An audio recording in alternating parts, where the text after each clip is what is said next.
When my son got married, I kept quiet that I had inherited my late husband Thomas's Texas cattle ranch. Good thing I stayed silent because exactly 1 week later, my new daughter-in-law showed up at my front door with a notary.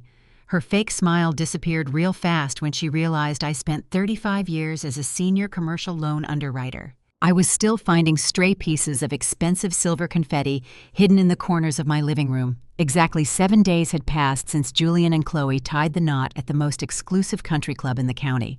I had paid for 70% of that lavish affair.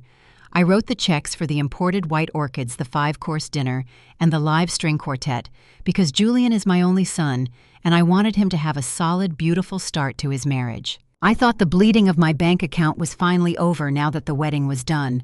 I was terribly wrong. I was running the vacuum over my Persian rug when my front door swung open. There was no knock. There was no polite ring of the doorbell. Just the sudden draft of cold autumn air and the sharp, aggressive click of high heels marching across my hardwood floor. I turned off the vacuum cleaner and turned around. Chloe stood in my entryway. She wore a designer trench coat that I knew for a fact cost more than my first car, and she carried a thick leather portfolio tucked tightly under her arm. Behind her stood a man I did not recognize. He looked to be in his late 20s, wearing a cheap gray suit with his hair parted severely to one side.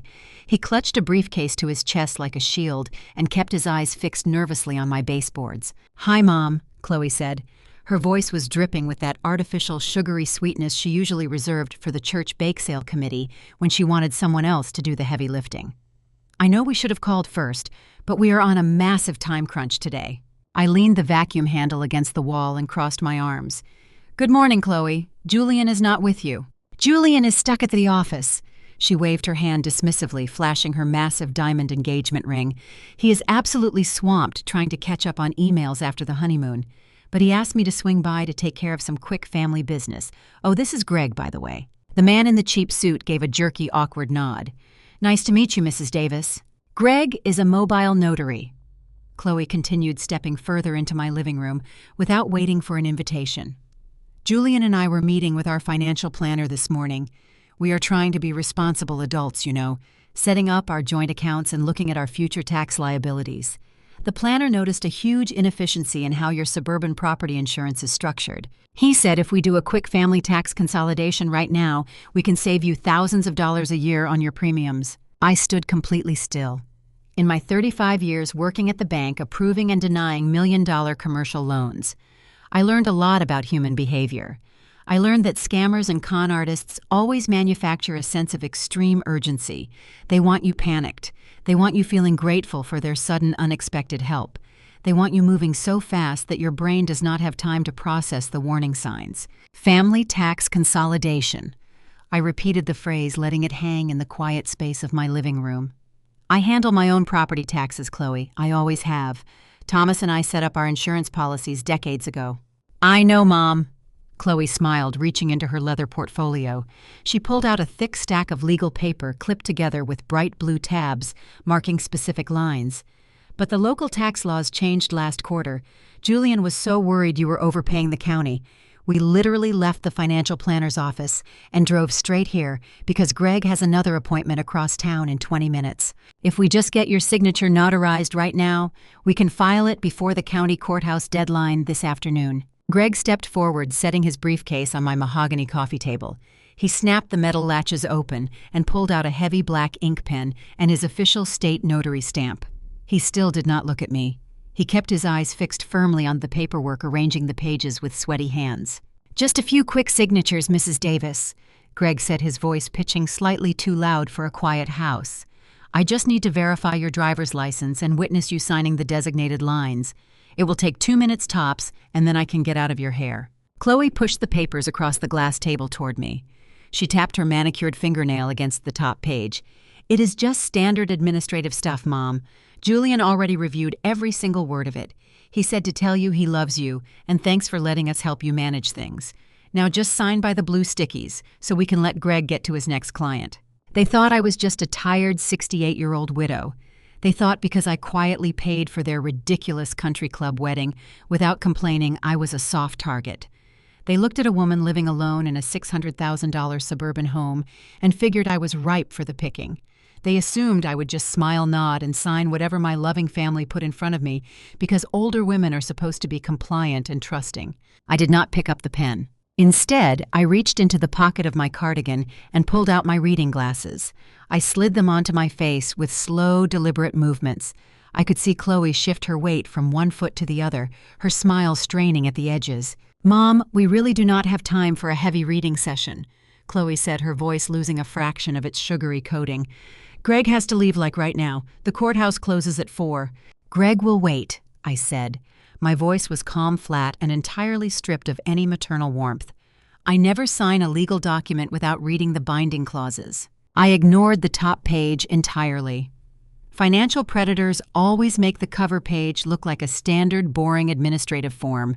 I flipped straight to page 3, where the actual legal mechanism is always hidden. My eyes scanned the dense blocks of legal jargon. I did not need an attorney to translate it for me. I had drafted, read, and audited thousands of these exact documents in my career. There it was in black and white, right in the middle of the third paragraph. Quitclaim deed. My heart did not break. It turned to absolute ice. A quitclaim deed is a legal instrument used to quickly transfer interest in real estate from one party to another without the need for title insurance or traditional closing procedures. The paperwork sitting on my coffee table had absolutely nothing to do with tax consolidation or insurance premiums. It was a complete transfer of ownership. If I picked up that pen and signed my name by those little blue sticky notes, I would legally be signing away the deed to my $600,000 home. I would be transferring full legal ownership directly to Julian and Chloe. I kept reading the fine print, my blood running colder with every word. They had drafted the document so they would take immediate permanent possession of the property while granting me a temporary right of occupancy. And right there in Section 4 was a clause stating that my right of occupancy could be revoked at any time with a simple 30-day written notice. They were trying to steal my house right out from under my feet exactly 7 days after I paid for their wedding cake. They were setting up the legal framework to evict me from my own home. I took a slow, deep breath. I closed the file and looked up at the notary. He was sweating heavily now. A small bead of moisture was rolling down the side of his neck into his tight white collar. "Greg," I said, keeping my voice perfectly conversational, "how long have you been a licensed notary public in this state?" Greg blinked clearly, thrown off by the sudden interview question. About 2 years, ma'am. Why do you ask?" 2 years. I nodded slowly, taking off my reading glasses and folding them into my hand.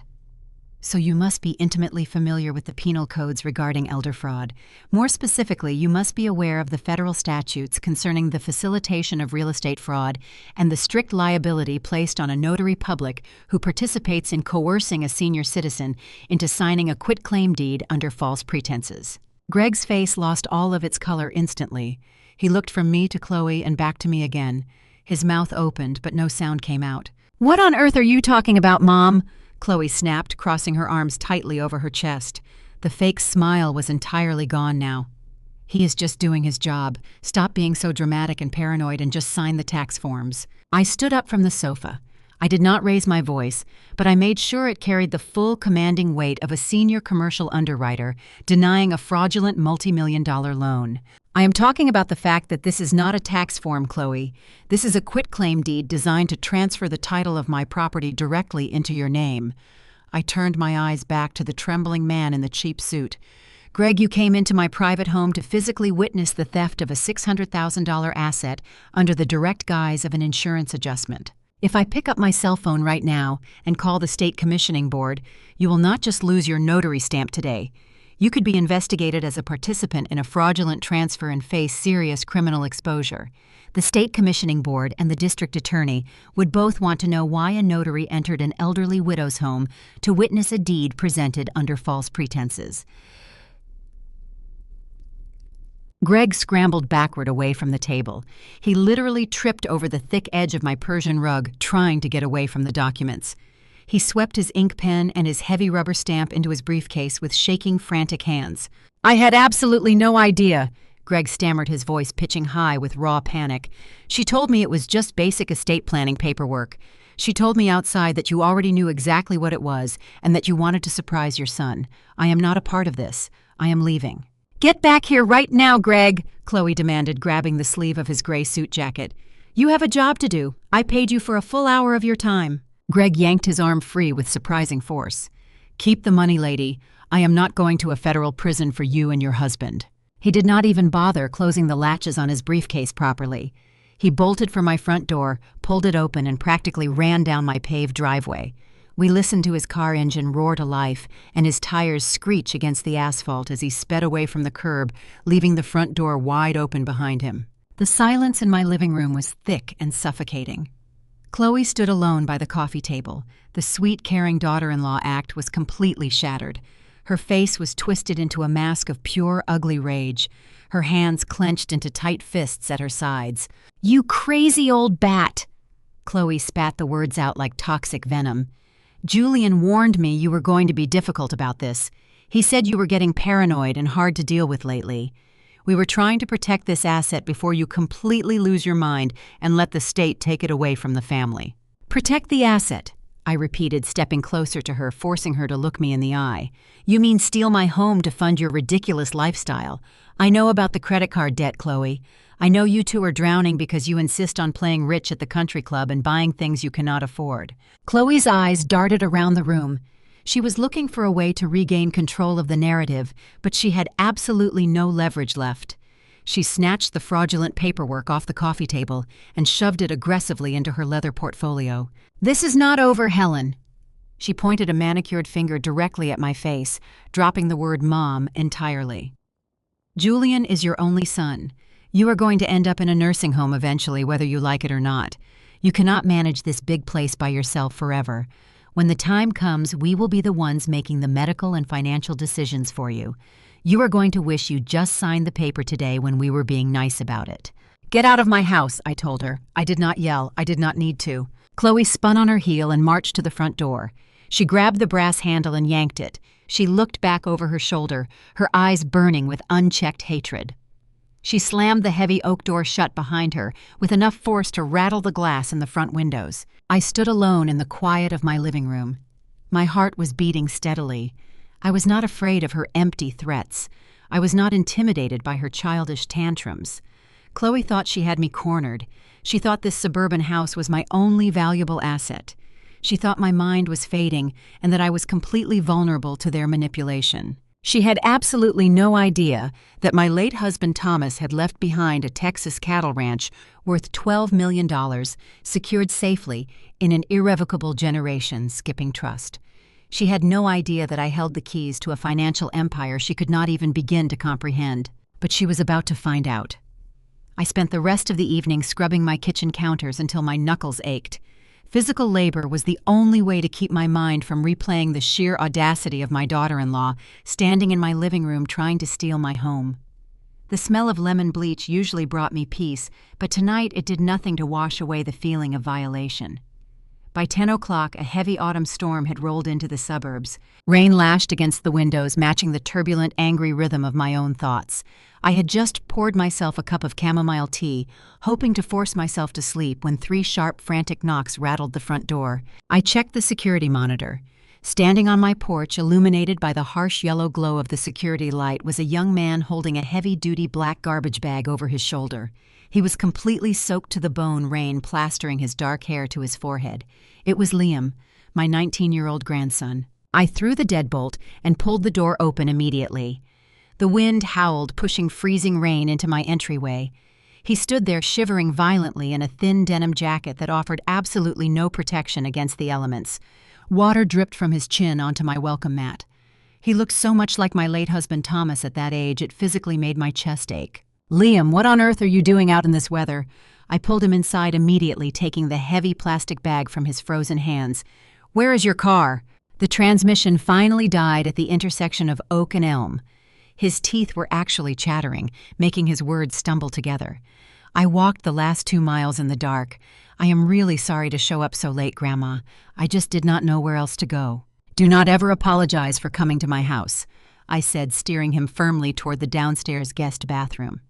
"Go take a hot shower right now. There are clean towels in the cabinet, and I think some of your grandfather's old flannel sweatpants are still folded in the bottom drawer. Do not say another word until you are warm. I will make you something to eat." 20 minutes later, Liam emerged, looking considerably warmer, but utterly defeated. The oversized flannel pants dragged slightly on the floor as he walked. He sat heavily at the kitchen island, while I set a steaming bowl of homemade tomato soup and a grilled cheese sandwich in front of him. He ate the way teenage boys always do, inhaling the food as if he had not seen a hot meal in days. I poured him a tall glass of milk and sat across from him, waiting patiently for the explanation I knew was coming. Liam is Julian's son from his first marriage. When his mother passed away 5 years ago, Julian took him in, but the boy had always been treated like an inconvenient afterthought in his own father's house. Julian was always too busy climbing the corporate ladder to be a real parent. Once Chloe entered the picture, things went from bad to completely unbearable. She viewed Liam as a leftover piece of baggage from a past she wanted erased. So, I began, keeping my voice gentle but steady. Tell me why you are carrying all your earthly possessions in a trash bag at 10:30 on a Tuesday night. Liam stopped chewing. He stared down at his half-empty soup bowl, his shoulders slumping. Chloe kicked me out. I felt a muscle twitch in my jaw. Julian let his new wife throw his teenage son out into a thunderstorm. Dad was not home. He was supposedly working late at the office again. Liam let out a bitter little laugh that held no humor at all. Chloe came into my room right after dinner. She had a tape measure and a glossy catalog for bamboo flooring. She stood in the doorway and told me I had exactly 2 hours to pack my things because the contractors were coming tomorrow morning. She is converting my bedroom into her new hot yoga and meditation studio. She actually looked me in the eye and said my negative energy was ruining the feng shui of the house. A yoga studio. She had tossed her stepson onto the street in the pouring rain to make room for expensive exercise mats and incense. The absolute callousness of the woman was staggering. But even as anger flared hot and sharp in my chest, I noticed Liam reaching into his damp backpack. He pulled out his silver laptop and set it carefully on the granite counter. She thought I was just packing clothes, Liam said, his voice dropping lower, taking on a serious professional tone that did not belong to a 19-year-old boy. She thinks because I sit quietly in my room and do not argue with her, I do not pay attention. She forgot I am a forensic accounting major grandma. I notice everything, especially numbers that do not add up and behaviors that suddenly change. He flipped the laptop open. The screen glowed, illuminating his focused, determined features. Before I left, I found Dad's old iPad sitting forgotten in the kitchen junk drawer. Liam explained, his fingers flying rapidly across the keyboard, navigating through security protocols I barely understood. He never uses it anymore, but it was still logged into his primary cloud account. I synced his text messages, emails, and digital receipts to a secure encrypted drive before Chloe came back upstairs to yell at me to hurry up. I leaned forward, resting my elbows on the counter. Liam, accessing another person's private communications is a dangerous game. If they find out you took that data. I covered my digital tracks perfectly. They will never know. He did not look up from the screen. But you need to see this. I heard her bragging on the phone to her sister earlier about bringing a notary to your house today. After what she tried to do to you, you need to know exactly what you are dealing with. They are hiding a massive financial black hole. I knew about the notary. Of course he did. Chloe simply lacked the basic intelligence to keep her mouth shut when she thought she was winning. Liam turned the laptop so the screen faced me directly. He had opened a messaging application and expanded the window. The conversation thread was between Julian and Chloe. The timestamps showed the messages were sent just a few hours ago, right after Chloe had fled in terror from my living room. Start at the top, Liam instructed, tapping the edge of the screen.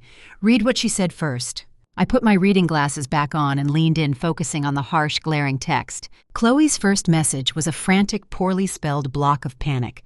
The old woman knew exactly what the deed was. She actually read the fine print. The notary freaked out and literally ran to his car.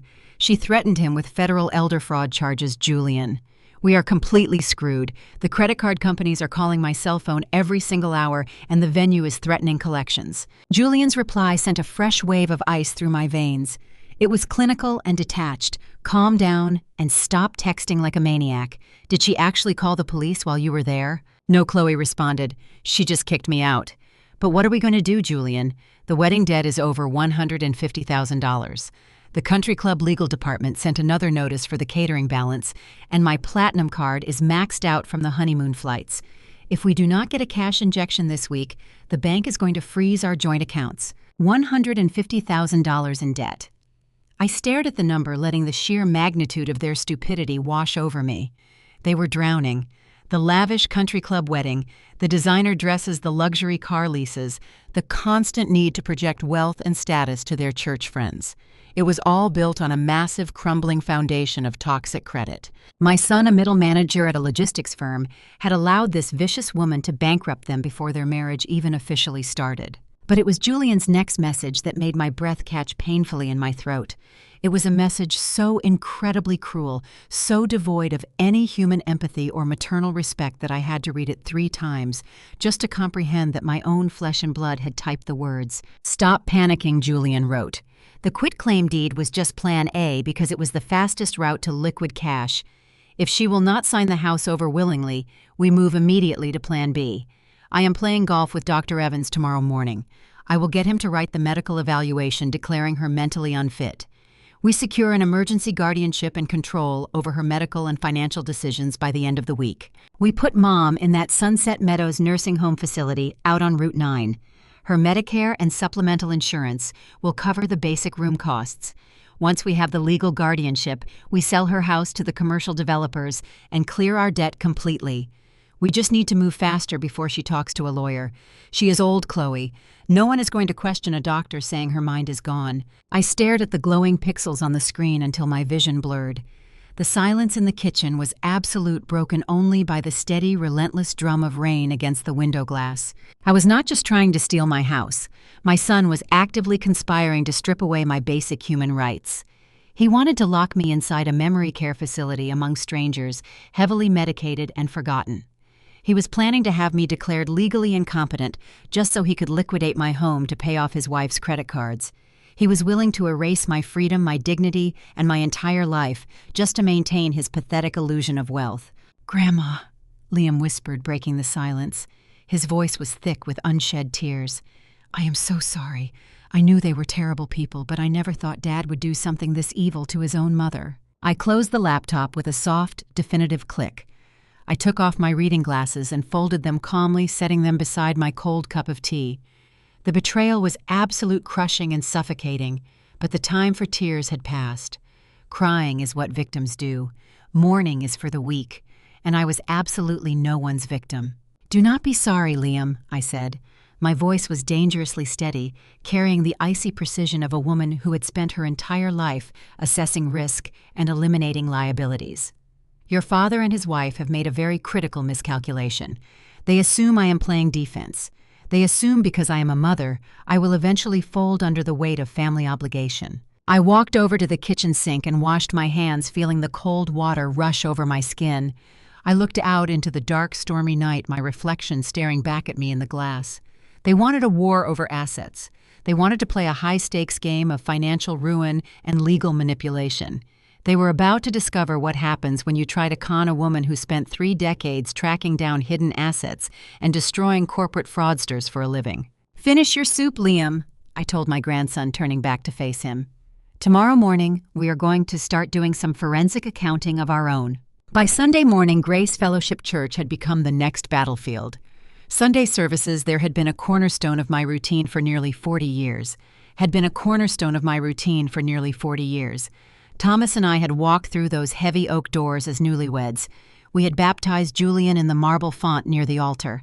I had spent countless hours volunteering in the administrative office, helping them secure the commercial loans required to build the new youth annex. I knew every stained glass window, every creaking floorboard in the sanctuary, and every long-standing social dynamic among the congregation. It was a place where I had always felt a profound sense of community and respect. But as I pulled my car into the parking lot that morning under the crisp, bright autumn sun, my instincts warned me that the battle line had shifted from my living room directly into my spiritual home. I stepped through this main entrance, smoothing the lapels of my tailored navy suit. Usually, my arrival was met with warm greetings, handshakes, and polite complaints about the changing weather. Today, the atmosphere was entirely different. A heavy, thick silence rippled outward from the foyer the moment I walked in. People I had known for over 2 decades suddenly found the carpet incredibly fascinating. A few of the older women from the hospitality committee huddled near the coat rack, whispering furiously.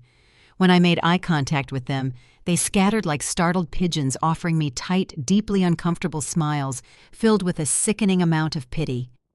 In my 35 years in the commercial banking world, I learned that when a room suddenly goes quiet, it means someone has discovered a fatal flaw in the paperwork. I just needed to figure out what my flaw supposedly was. I did not have to wait long. Before I could even reach the center aisle, Pastor Miller approached me. He was a genuinely kind man in his late 50s, but today his face carried a heavy, exaggerated burden of pastoral sorrow. He reached out and placed both hands over mine, giving them a gentle, patronizing squeeze that made my skin crawl. It was the exact way one might touch a fragile child or a dying patient. "Helen," Pastor Miller said, his voice dropping to a loud theatrical whisper meant for a hospital waiting room. "I am so incredibly glad you made it out today. We were not sure if you would be up to the drive. Please know that we have all been praying for you and Julian during this heartbreaking season." I kept my expression carefully neutral, maintaining absolute eye contact. "Good morning, Pastor. Praying for us. Has something happened to Julian that I am unaware of?" Pastor Miller sighed a deep, sorrowful sound that echoed slightly in the vestibule. "Chloe confided in the pastoral care team yesterday evening. She broke down in tears, Helen. She told us about your recent medical diagnosis. Please know that our church family is here to support you through this difficult transition. Cognitive decline is a terrible cross to bear, but God will give your family the strength to handle your memory loss and the paranoia. We are setting up a meal train for you so you do not have to worry about cooking." Cognitive decline, memory loss, paranoia. The sheer audacity of the lie hit me like a physical strike to the chest. They were not just trying to steal my property. Julian and Chloe were actively constructing a social prison around me by poisoning my reputation in the community and branding me as mentally incompetent. They ensured that when they finally made their move to lock me in a nursing home, my friends would just nod sadly and agree it was for the best. It was a calculated, ruthless character assassination designed to strip away my credibility before I could even defend myself. I did not gasp. I did not defensively insist that my mind was perfectly fine. An underwriter never reacts emotionally to bad data. You simply observe, collect the facts, and prepare to dismantle the fraudulent claim. "I see," I said, my voice perfectly steady. "That is very thoughtful of Chloe to share her concerns." I looked past the pastor's shoulder and scanned the bustling fellowship hall. There she was. Chloe stood near the coffee station wearing a modest beige dress and a delicate silver cross necklace that looked entirely out of character for her usual country club aesthetic. She was holding court surrounded by the most influential gossipers in the congregation, including Mrs. Higgins and Mrs. Gable. I excused myself from the pastor and moved silently closer, positioning myself behind a large marble pillar where I could hear her performance perfectly. "It is just breaking Julian's heart," Chloe sniffled, placing a trembling hand over her chest.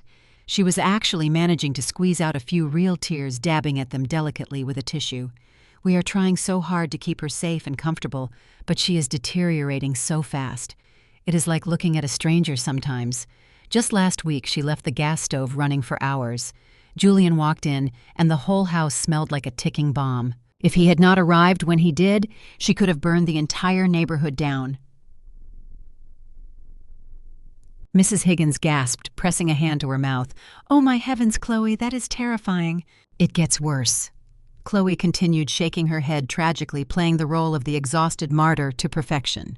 "She started wandering the neighborhood at night looking for people who passed away decades ago.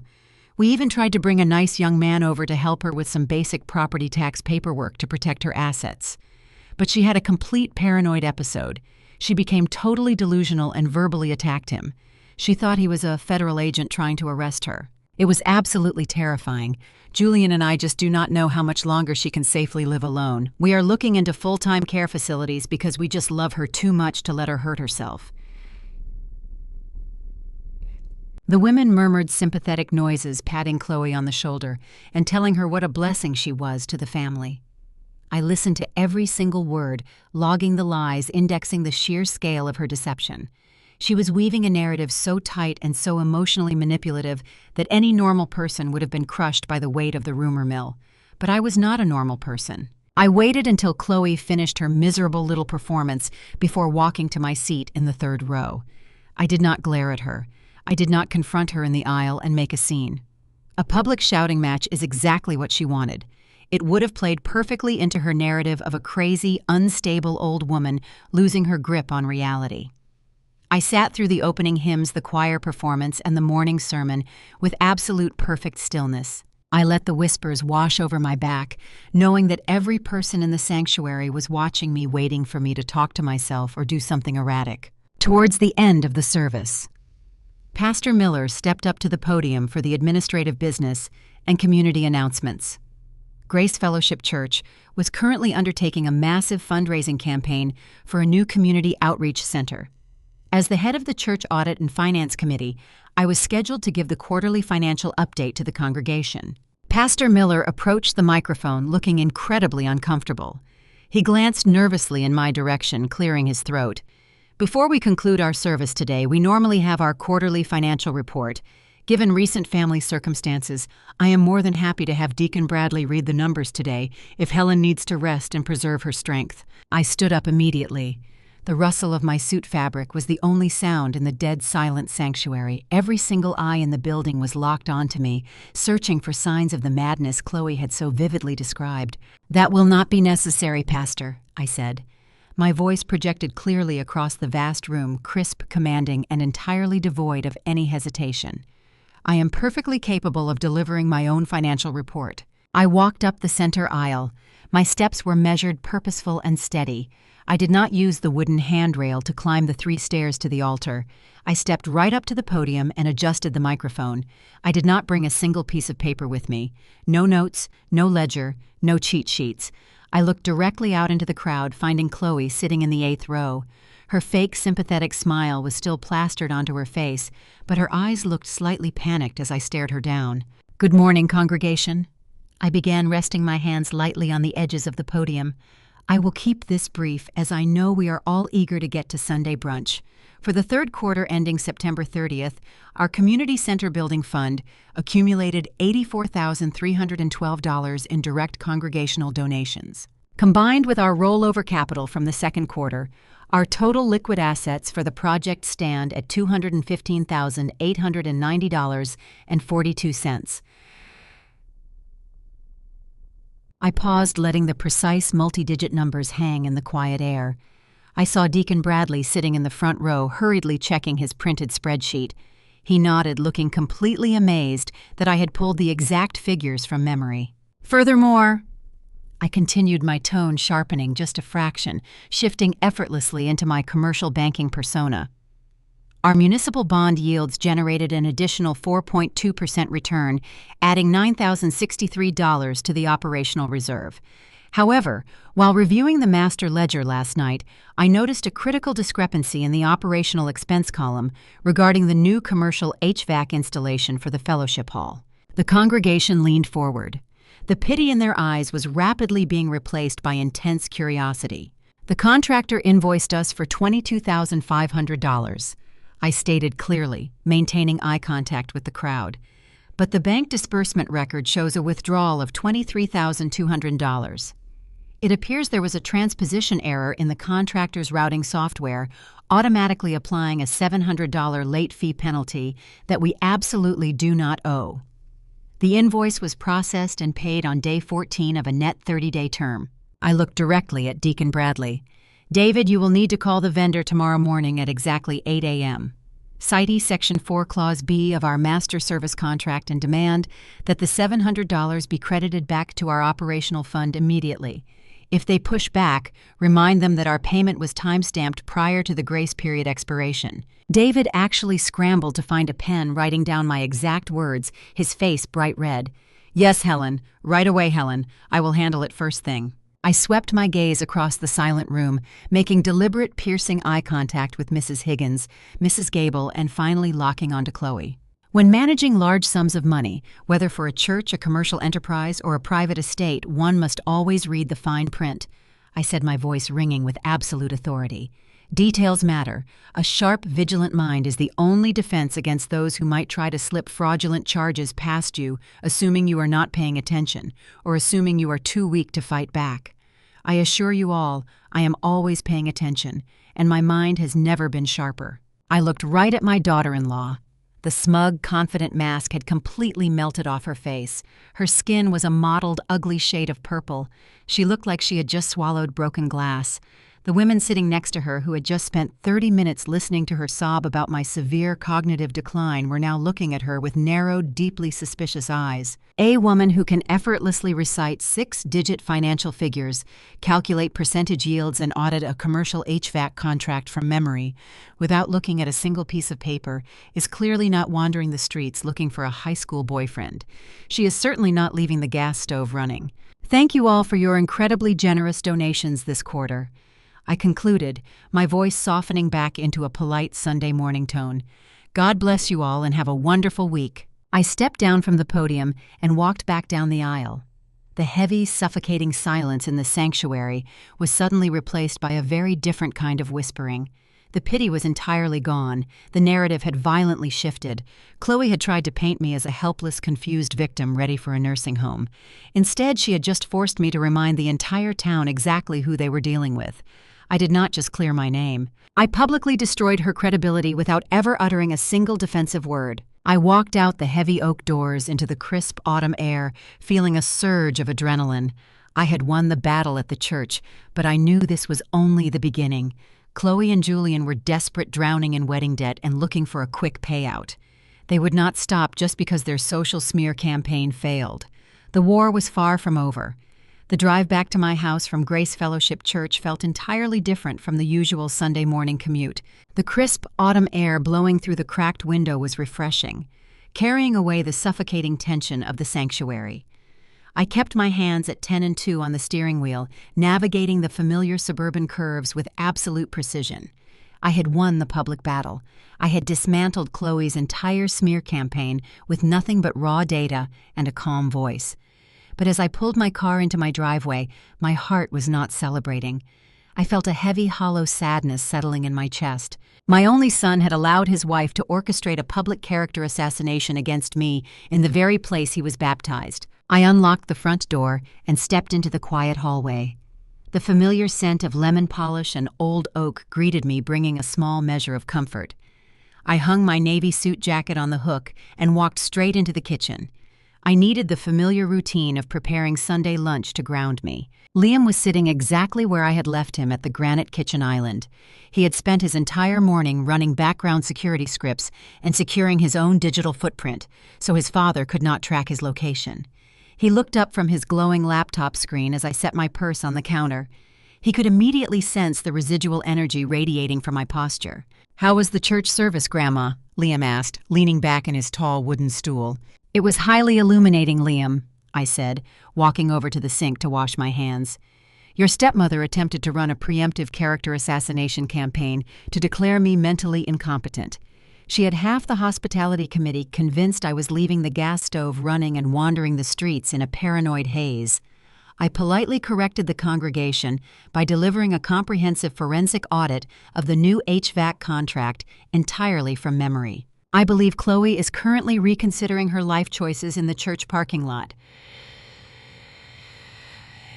Liam let out a loud, genuine laugh. It was a beautiful sound, a stark contrast to the miserable, defeated boy who had shown up on my doorstep in the pouring rain earlier that week. "I wish I could have seen that," Liam said, shaking his head. "She probably thought you would just cry and hide in the bathroom. They really do not understand who they are messing with, do they? They understand nothing about commercial finance or the psychology of an underwriter," I replied, pulling a bag of fresh vegetables from the refrigerator. "Liars rely on emotion and confusion. Truth relies on data. Chloe thought she could control the narrative because she is young and loud. She forgot that I spent my entire career sitting in boardrooms where men in very expensive suits tried to lie to me about millions of dollars. A woman fake crying in a church pew is amateur hour." I placed the vegetables on the cutting board and picked up my knife. Before I could make the first slice, a sharp, piercing chime echoed through the kitchen. It was not the standard pleasant chime of a text message. It was the distinct, urgent alarm of the identity protection service I had installed on my phone years ago after a minor data breach at a local department store. I set the knife down and dried my hands on a dish towel. I picked up my phone from the counter and unlocked the screen. The notification banner glowed bright red against the glass. "Alert. A new high-value transaction has been detected on your file." I tapped the notification and the application opened, requiring my biometric scan to proceed. A second later, the full report populated on my screen. My breath hitched in my throat just for a fraction of a second. I was a seasoned underwriter, but seeing a massive unauthorized transaction attached to your own name still triggers a primal biological response. "What is it?" Liam asked, instantly sensing the shift in my demeanor. He pushed his chair back from the island and stood up. "Someone just triggered a massive charge on my credit profile," I said, reading the details scrolling across my screen. "And they did not use my current card. They used that brand new line of revolving credit they opened yesterday, an Elite Rewards card." I tapped another icon, refreshing my linked banking dashboard. The Identity Protection Service was aggressively flagging a pending charge that had hit the newly established account less than 5 minutes ago. $15,000. I read the number aloud, my voice devoid of any inflection. Someone just charged $15,000 to a credit card opened under my Social Security number. The merchant is listed as an imported luxury interior design and furniture boutique based in Los Angeles. Liam was beside me in a second. "Chloe, she must have done it the moment she rushed out of the church parking lot," I said, my mind calculating the timeline. She was angry, humiliated, and desperate for a victory. The wedding debt is choking them. She needed to feel powerful again, so she went straight for the luxury furniture she originally wanted for that ridiculous yoga studio she is building in your old bedroom. "How did she get your Social Security number?" Liam asked, his voice rising with panic. "Did she steal a tax return from your filing cabinet?" "Julian has it," I replied, feeling a cold knot form in my stomach. "Julian has always had my Social Security number. I put him as the secondary contact on my life insurance policies 10 years ago when Thomas passed away. I trusted my son. He had all my identifying information sitting right in his personal files." Liam did not say another word. He spun around and lunged for his laptop. He pulled it across the granite island and flipped the screen open, his fingers flying across the keys with a speed and precision that was honestly breathtaking. He was no longer just a 19-year-old boy who had been kicked out of his home. He was a forensic accounting student applying his trade in real time. "Give me the exact name of the merchant and the timestamp of the transaction, Grandma," Liam demanded, his eyes locked intensely on his monitor. "I read the details from my phone screen." Liam typed furiously, opening several dark command windows that cascaded across his desktop. I stood behind him, watching lines of code and data packets scroll past faster than I could comprehend. I understood the financial mechanics of fraud, but Liam understood the digital architecture behind it. The fraud alert contains device and network metadata tied to the new account application. Liam explained, his voice tight with concentration. The issuer logged the originating Internet Protocol address as part of its identity verification process. I am not breaking into the bank. I am correlating the metadata already attached to the fraud record with public network registration information. "Can you trace the physical location of the device?" I asked, resting my hand lightly on his shoulder. "I am tracing the network that submitted the application and then comparing it with known corporate address ranges," Liam muttered, his eyes darting across the screen. "If the request came through their home connection, we will see one pattern.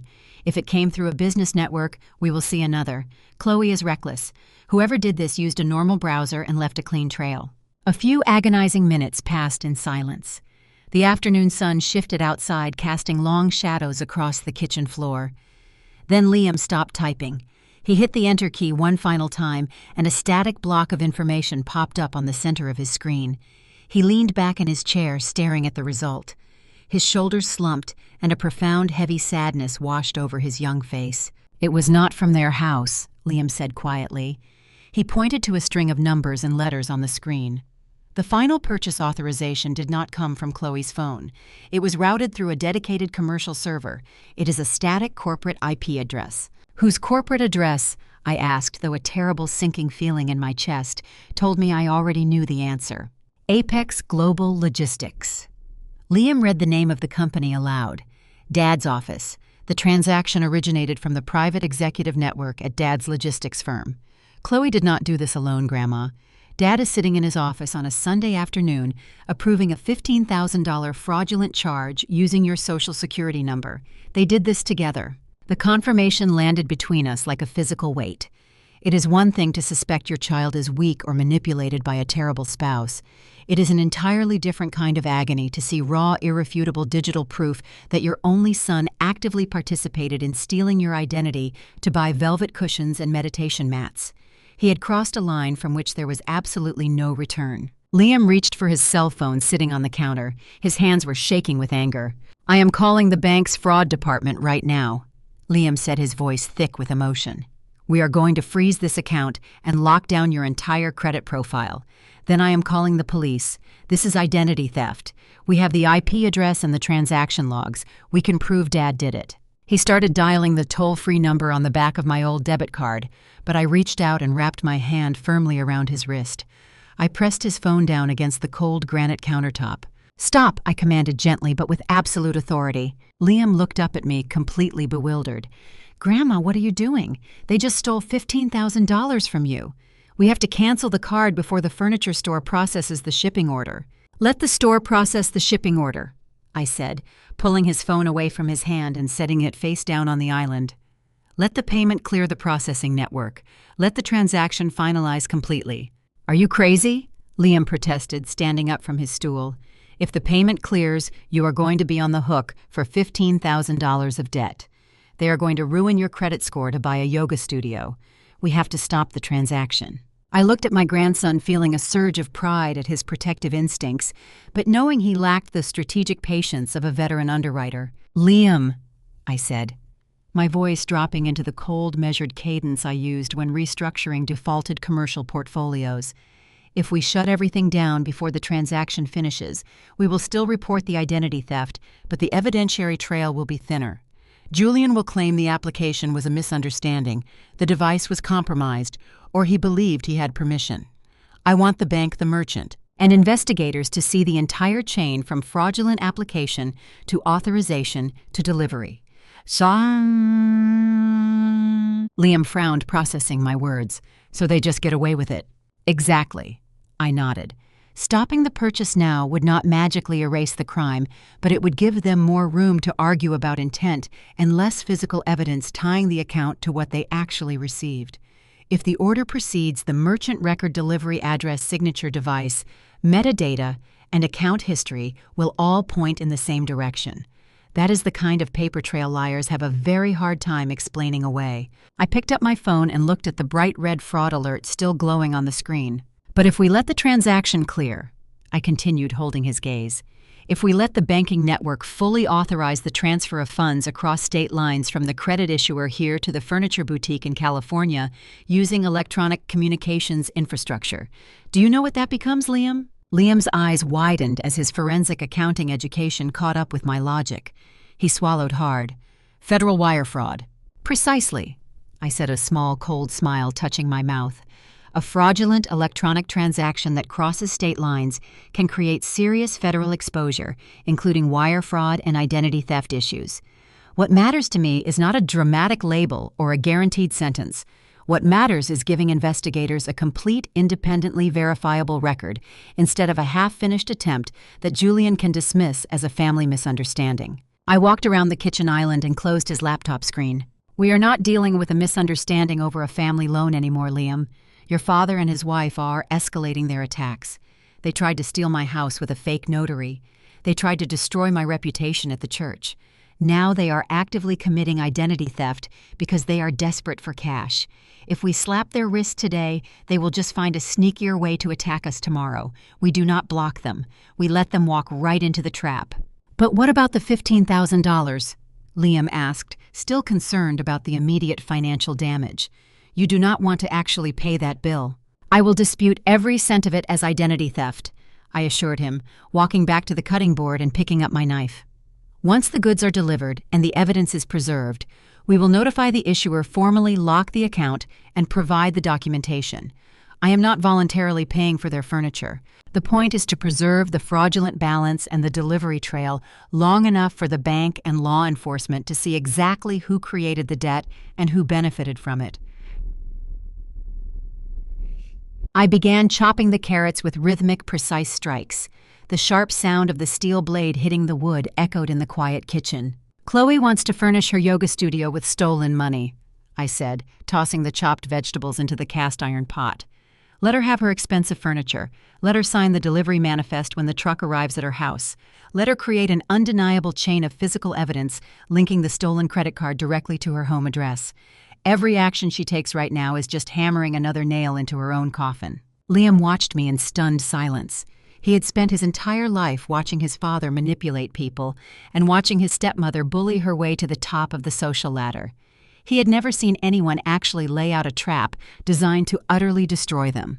"You are letting them dig their own grave," Liam whispered, a mixture of awe and slight terror in his voice. "I am handing them the shovel," I corrected him, turning the stove dial to ignite the gas burner. "Your father thinks I am a foolish old woman who does not understand modern technology. He thinks he can hide behind a corporate computer network and steal my identity without consequences. He forgot who funded his entire life. He forgot who paid for his education. And most importantly, he completely forgot what I did for a living." I poured a splash of olive oil into the heated pot, listening to it sizzle and pop. "We document everything, Liam," I instructed him, my tone absolute and unyielding. "You keep monitoring that IP address. You log every single time they check that credit card balance. You screenshot the delivery confirmation when the furniture store ships the items. We build a comprehensive federal dossier. When the time comes, we will not just call the police. We will hand the federal prosecutor a fully wrapped conviction on a silver platter." Liam nodded slowly, a fierce, determined light igniting in his dark eyes. He opened his laptop again and bypassed his regular screens, booting up a secure, encrypted documentation file. "I will set up an automated script to track the digital footprint," Liam said, his fingers already moving across the keyboard. "If they sneeze near that credit account, I will have a time-stamped record of it." "Good boy," I said, turning my attention back to the stove. The savory smell of roasting vegetables began to fill the kitchen, pushing away the cold, sterile feeling of the digital theft. Julian and Chloe thought they had executed a brilliant invisible strike against my finances. They thought they had secured the funds to maintain their pathetic facade of wealth.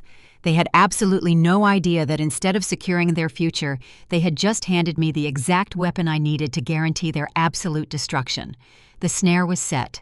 All I had to do now was wait for the trap to snap shut, and I had all the patience in the world. Tuesday mornings were traditionally reserved for reviewing my investment portfolios and enjoying the quiet solitude of my suburban home. The neighborhood was practically silent after 9 in the morning, when the school buses departed and the commuters vanished into the city.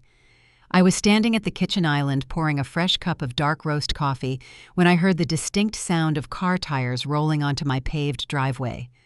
I glanced at the digital clock on the microwave. It was barely 10 in the morning. Julian never visited me on a weekday. He was far too obsessed with projecting the image of a vital, indispensable middle manager to ever leave his corporate office during standard business hours. I set my coffee mug down and walked into the front hallway. Through the decorative glass panels of the front door, I saw Julian stepping out of his leased luxury sedan. He was carrying a massive wicker basket overflowing with exotic fruits, imported cheeses, and gourmet crackers. It was the kind of extravagant, overpriced gift basket you buy when you are trying to manufacture the appearance of deep affection. Behind him, a second man stepped out of the passenger side. I did not recognize the stranger, but my professional instincts immediately cataloged his appearance. He looked to be in his late 40s, wearing a bespoke charcoal suit that hugged his shoulders perfectly. His shoes were polished Italian leather, and a heavy gold watch gleamed aggressively on his left wrist.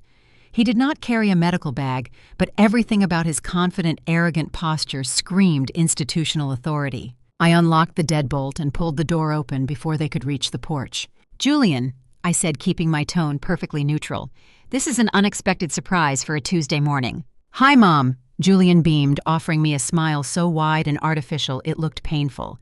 He stepped forward and shoved the heavy fruit basket into my arms, forcing me to step back into the entryway. "I know I should have called first, but we wanted to surprise you. I brought Dr. Richard Evans with me."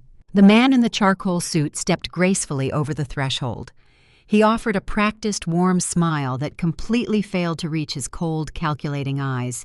"It is a pleasure to finally meet you, Helen," Dr. Evans said, extending a perfectly manicured hand. His cologne was overwhelmingly expensive, filling my hallway with the scent of cedar and citrus. "Julian has told me so many wonderful things about his mother." I ignored his outstretched hand, pretending the heavy fruit basket required both of my arms to support it. "Dr. Evans, are you a colleague of my son?" "Richard is a very good friend from the country club," Julian chimed in quickly, closing the front door behind them. "He runs an elite concierge medical practice downtown. You know how much Chloe and I worry about your health, Mom, especially living out here all by yourself in this big house.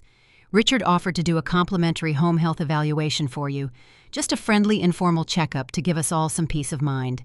I turned and walked toward the kitchen carrying the ridiculous basket. My mind was moving at 1,000 miles an hour, analyzing the angles, processing the threat. Concierge doctors do not perform free home evaluations on Tuesday mornings as a favor to middle managers they play golf with. They were here for a very specific legal purpose. After their spectacular failure to humiliate me at the church and the ongoing trap I had set with the fraudulent credit card, Julian was escalating his timeline. He needed a formal medical document declaring me mentally unfit.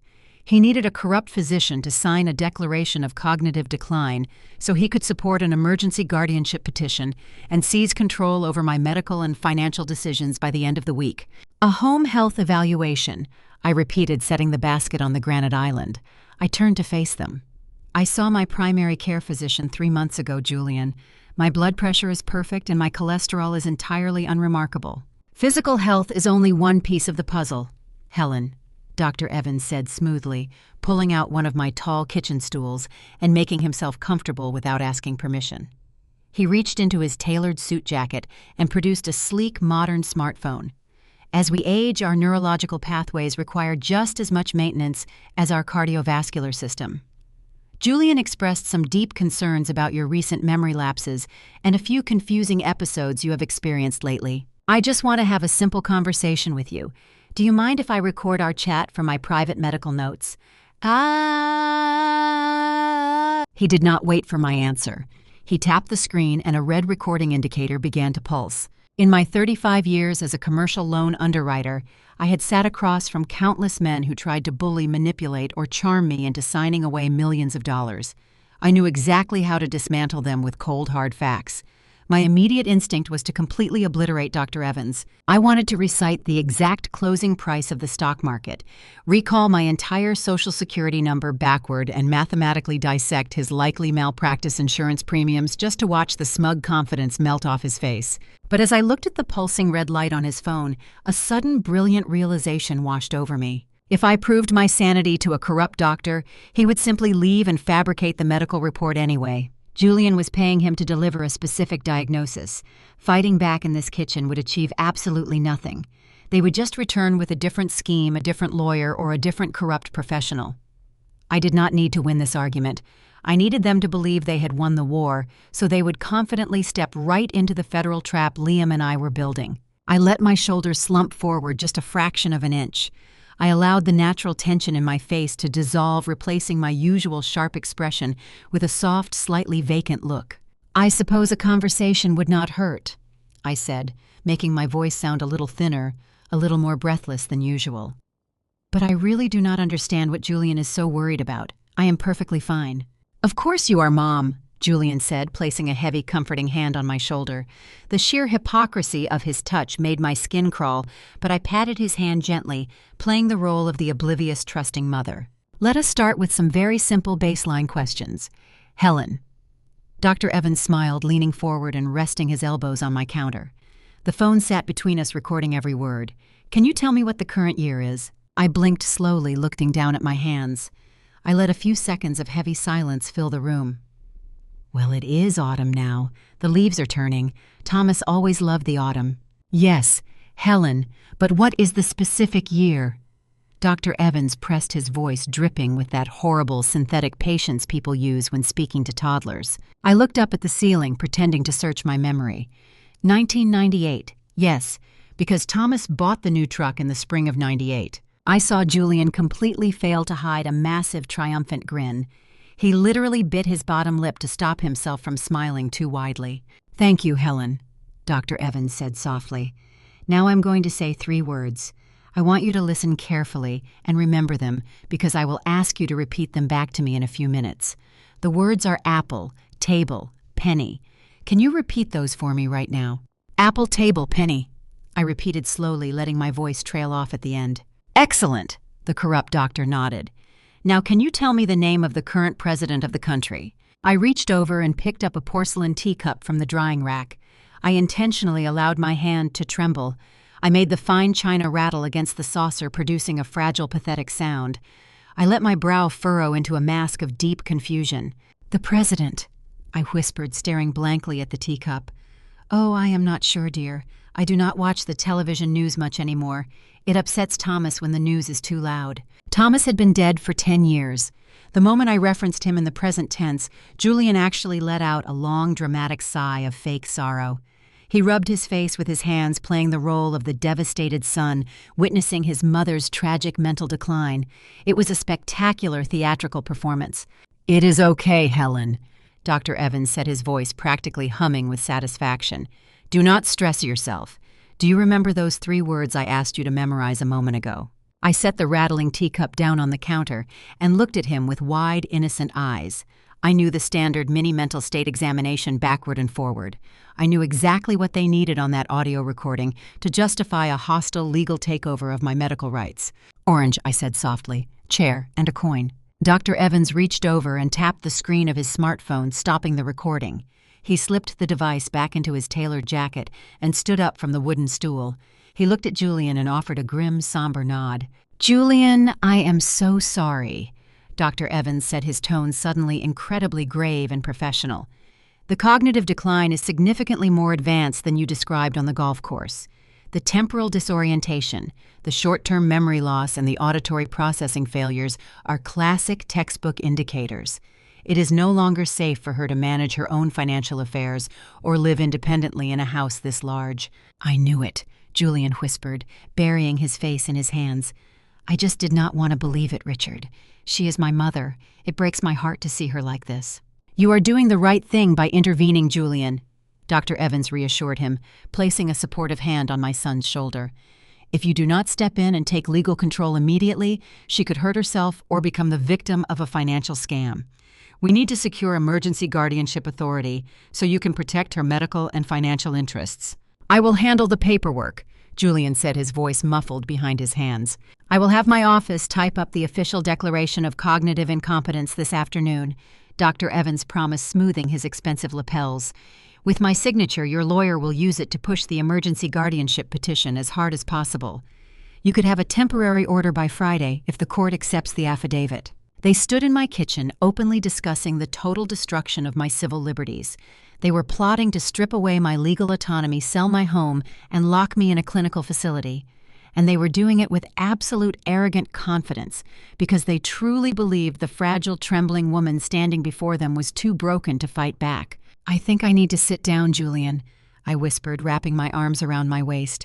"I feel very tired suddenly." "Of course, Mom," Julian said quickly, stepping away from the island. "You go rest in the living room. Richard and I are going to step outside and chat for a minute. Do not worry about anything. I am going to take care of everything for you." I shuffled slowly out of the kitchen, dragging my feet slightly across the hardwood floor. I walked into the living room and sank into the large armchair, closing my eyes as if completely exhausted. I listened to their footsteps move down the hallway. I heard the heavy front door open and close.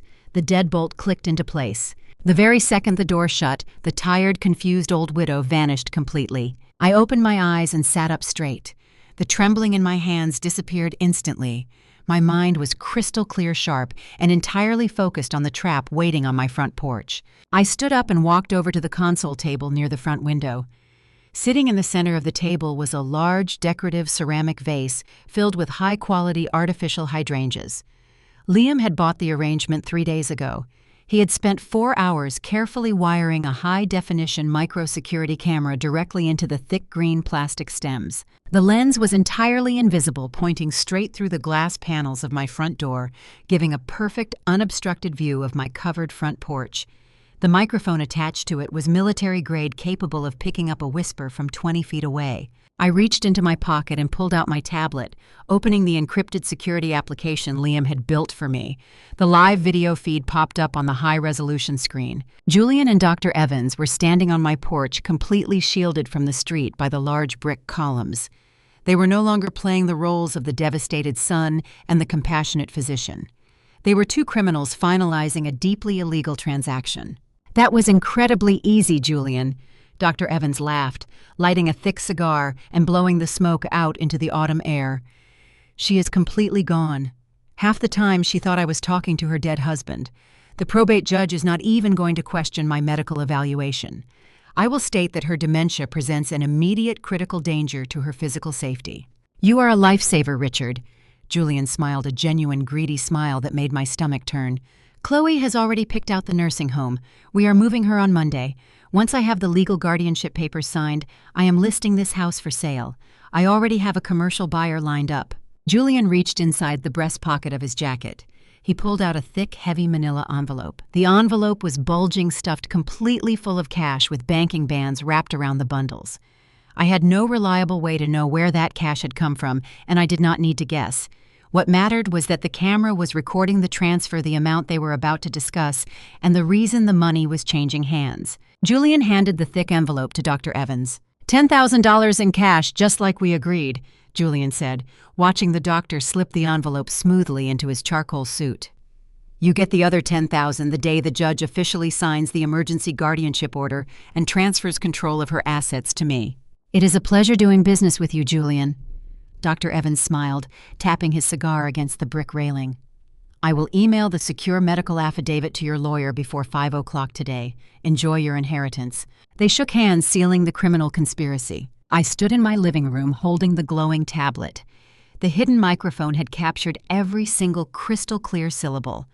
The high-definition camera had perfectly recorded the transfer of the cash envelope, the faces of both men, and the explicit discussion of their fraudulent medical scheme. I tapped the screen, ending the recording and syncing the massive video file directly to Liam's encrypted cloud server. Julian thought he was building a foolproof legal cage to lock me away forever. He thought his expensive, corrupt doctor was the golden ticket to solving all of his miserable financial problems. He had absolutely no idea that he had just handed me the most devastating piece of evidence I could possibly need. A false medical document used to seize an elderly person's assets, combined with a recorded cash payment to the physician who created it, could expose everyone involved to serious criminal and professional consequences. I looked at the artificial hydrangeas and smiled. The war was no longer just about protecting my property. It was about absolute total annihilation. And Julian had just given me the nuclear launch codes. The tires of my sedan hummed a steady, relentless rhythm against the asphalt of Interstate 45. I had packed a small overnight bag and told Liam to do the same before the sun even crested the horizon. We left the suburban house exactly 4 hours ago, leaving behind the lingering scent of Dr. Evans and his cheap, expensive cologne. I knew exactly how long it takes for a corrupt physician to draft a fraudulent affidavit of cognitive decline and file it with the county clerk. Julian and his wife thought they had cornered me in my own kitchen. They did not realize that an underwriter never waits for the eviction notice. An underwriter secures her collateral. Liam sat in the passenger seat watching the sprawling Texas landscape blur past his window. He had been quietly processing the sheer magnitude of his father's betrayal since the previous afternoon. The boy had watched his own dad pay a bribe to strip away his grandmother's civil liberties. That kind of trauma ages a young man overnight, but he did not look broken. He looked focused. He had his laptop open on his knees, periodically checking the automated scripts he had set up to monitor the fraudulent credit card activity. "Are we going to the police station, Grandma?" Liam asked, breaking the long silence as the towering glass skyline of the city finally came into view. "Not yet," I replied, keeping my eyes on the highway traffic. "The local police deal with domestic disputes and petty theft. If we walk in there now, Julian will simply claim it as a tragic family misunderstanding over my fading memory. He will use the doctor's fake report to paint me as delusional. Before we drop the federal hammer, we need to secure our fortress. We are going to see a man who understands exactly how high the stakes really are." I navigated the bustling downtown streets and pulled into the underground parking garage of a sleek, towering high-rise. We rode the polished steel elevator up to the 42nd floor. The brass lettering on the frosted glass doors read, "Caldwell & Associates Estate Planning and Wealth Management." This was not a law firm that handled minor traffic tickets or messy suburban divorces. Robert Caldwell dealt exclusively in generational wealth, corporate succession, and irrevocable trusts. He was a man who spoke the language of money with absolute fluency. The receptionist ushered us immediately into a massive corner office overlooking the sprawling city. Robert Caldwell stood up from his massive mahogany desk the moment we walked in. He was a tall, distinguished man in his late 60s, with silver hair and a sharp, calculating gaze that softened the moment he saw me. He had been my late husband's closest confidant and our personal legal counsel for over 2 decades. "Helen," Robert said, walking around his desk to shake my hand warmly. "When you called my emergency line at 6 this morning, I knew something significant had shifted, and this must be Liam. You have grown considerably since your grandfather's funeral, son." Liam shook the lawyer's hand politely, holding his laptop tight against his side. "It is nice to meet you, sir." "Please sit down, both of you," Robert instructed, gesturing to the plush leather chairs positioned across from his desk. He walked back to his chair and folded his hands, resting them on a thick leather-bound file. "I put your portfolio the moment we spoke. Tell me exactly what Julian has done." I did not waste a single breath on emotional exposition. I laid out the facts with the clinical precision of a seasoned financial auditor. I told him about the fraudulent quitclaim deed Chloe had tried to force upon me. I detailed the $15,000 credit card fraud originating from Julian's corporate server. Finally, I explained the fake medical evaluation conducted in my kitchen and the cash bribe I had recorded on hidden camera. Robert listened in absolute silence. His face transformed from a welcoming friend into a predator assessing a threat. He did not gasp or express shock. He simply opened the thick leather file and began aligning the documents. "Your son has officially crossed the threshold from entitled nuisance to active criminal liability," Robert stated, his voice dropping into a grave professional register. "Filing a fraudulent medical affidavit to secure an emergency guardianship is a direct attack on your civil rights. If they succeed, the court will grant Julian the power to liquidate your suburban house." "That is exactly what they are planning," Liam chimed in, his voice tight with anger. "Dad texted Chloe and said the house sale would clear their wedding debt completely." Robert let out a dry, humorless chuckle. He looked at Liam and then turned his piercing gaze back to me. "It is almost pathetic how small your son's imagination truly is. He is willing to commit multiple federal felonies to steal a $600,000 suburban home because he genuinely believes that is the entirety of your wealth." Liam frowned, looking back and forth between the two of us. "What do you mean? Is there something else?" I nodded to Robert, giving him the silent authorization to open the vault. "Liam," Robert said, leaning forward and sliding a heavy laminated document across the desk. "Your grandfather Thomas was an incredibly brilliant man. He grew up working on ranches, and he knew the value of hard, tangible assets. When he started making serious money in commercial development, he did not buy flashy sports cars or ridiculous country club memberships. He bought land. Specifically, he bought an 800-acre working cattle ranch in the Texas Hill Country." Liam stared at the legal document, his jaw going slightly slack. "An 800-acre ranch. We own a ranch." "Your grandmother owns it," Robert corrected gently. "And it is not just a piece of dirt. It sits directly over a massive subterranean aquifer and borders a rapidly expanding commercial development zone. The current appraised value of the estate land, the livestock operation, and the mineral rights is comfortably sitting at $12 million. I watched my grandson process the sheer astronomical weight of that number. $12 million. It was a sum of money that Julian and Chloe could not even fathom in their wildest dreams. "Why does Dad not know about this?" Liam asked, his voice barely a whisper. "If he knew there was $12 million, he would never be stressing over $100,000 of credit card debt." "Because your grandfather knew exactly what kind of man your father was destined to become," I answered softly, feeling a familiar ache of sorrow for Thomas's burden. Thomas watched Julian grow up, demanding expensive clothes, abandoning his responsibilities, and constantly looking for the easiest way out. Thomas knew that if he left Julian a multi-million-dollar inheritance, Julian would blow it all on bad investments, luxury cars, and parasitic friends within a decade. Robert tapped the laminated document with his gold pen. "That is why Thomas and I established an irrevocable generation-skipping trust. It is a highly specialized financial vehicle designed specifically to bypass a financially irresponsible child and protect the family wealth for the grandchildren." Robert turned his attention fully to Liam. "The $12 million ranch does not belong to Julian. It never will. The trust legally skipped his generation entirely. Your grandmother Helen is the sole managing trustee for the duration of her natural life. She controls the revenue, the operational decisions, and the disbursements. But upon her passing, the entire $12 million estate transfers directly and exclusively to you, Liam. You are the sole remaining beneficiary. Your father cannot touch a single blade of grass on that property. The blood drained completely from Liam's face.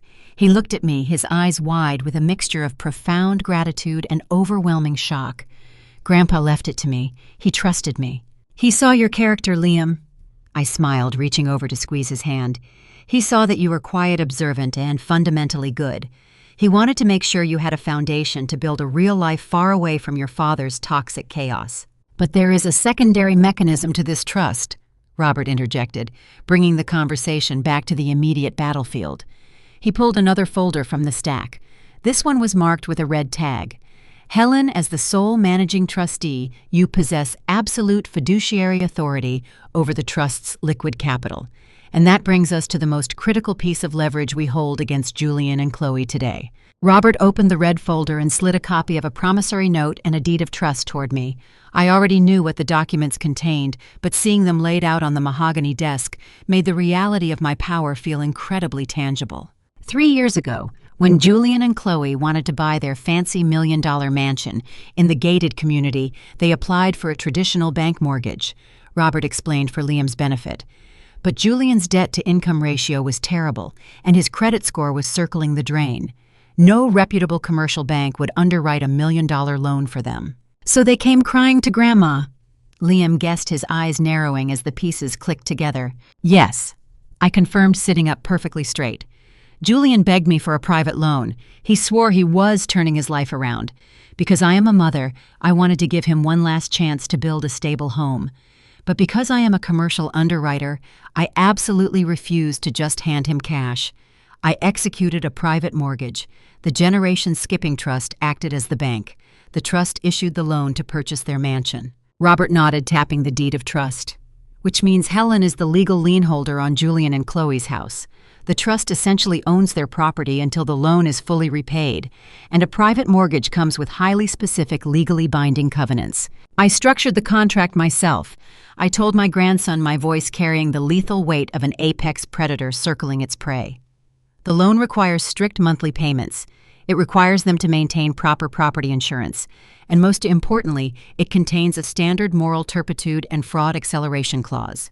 If the borrowers commit any act of financial fraud or default on the payment schedule for 90 days, the lender holds the absolute right to accelerate the loan.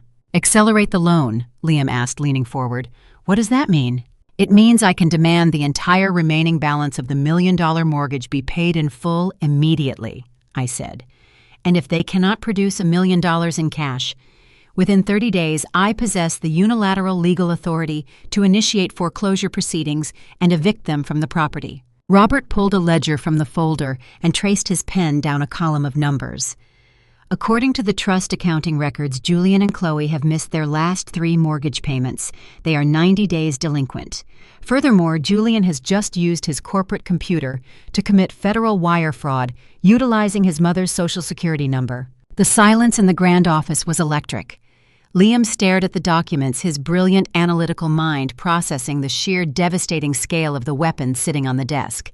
They are trying to steal a $600,000 house to pay off their wedding debt. Liam whispered, a slow, fierce smile spreading across his young face. And they have absolutely no idea that you are the actual legal owner of their $1 million mansion. Julian thinks he is hunting a weak old woman, I said, standing up and adjusting my jacket. He thinks his corrupt doctor is going to hand him the keys to my life. He does not realize that he is standing on a trapdoor and my hand is resting directly on the lever. I looked at Robert Caldwell, meeting the eyes of the man who had helped my husband build our fortress. Robert, I want you to draft the formal notice of default and foreclosure today.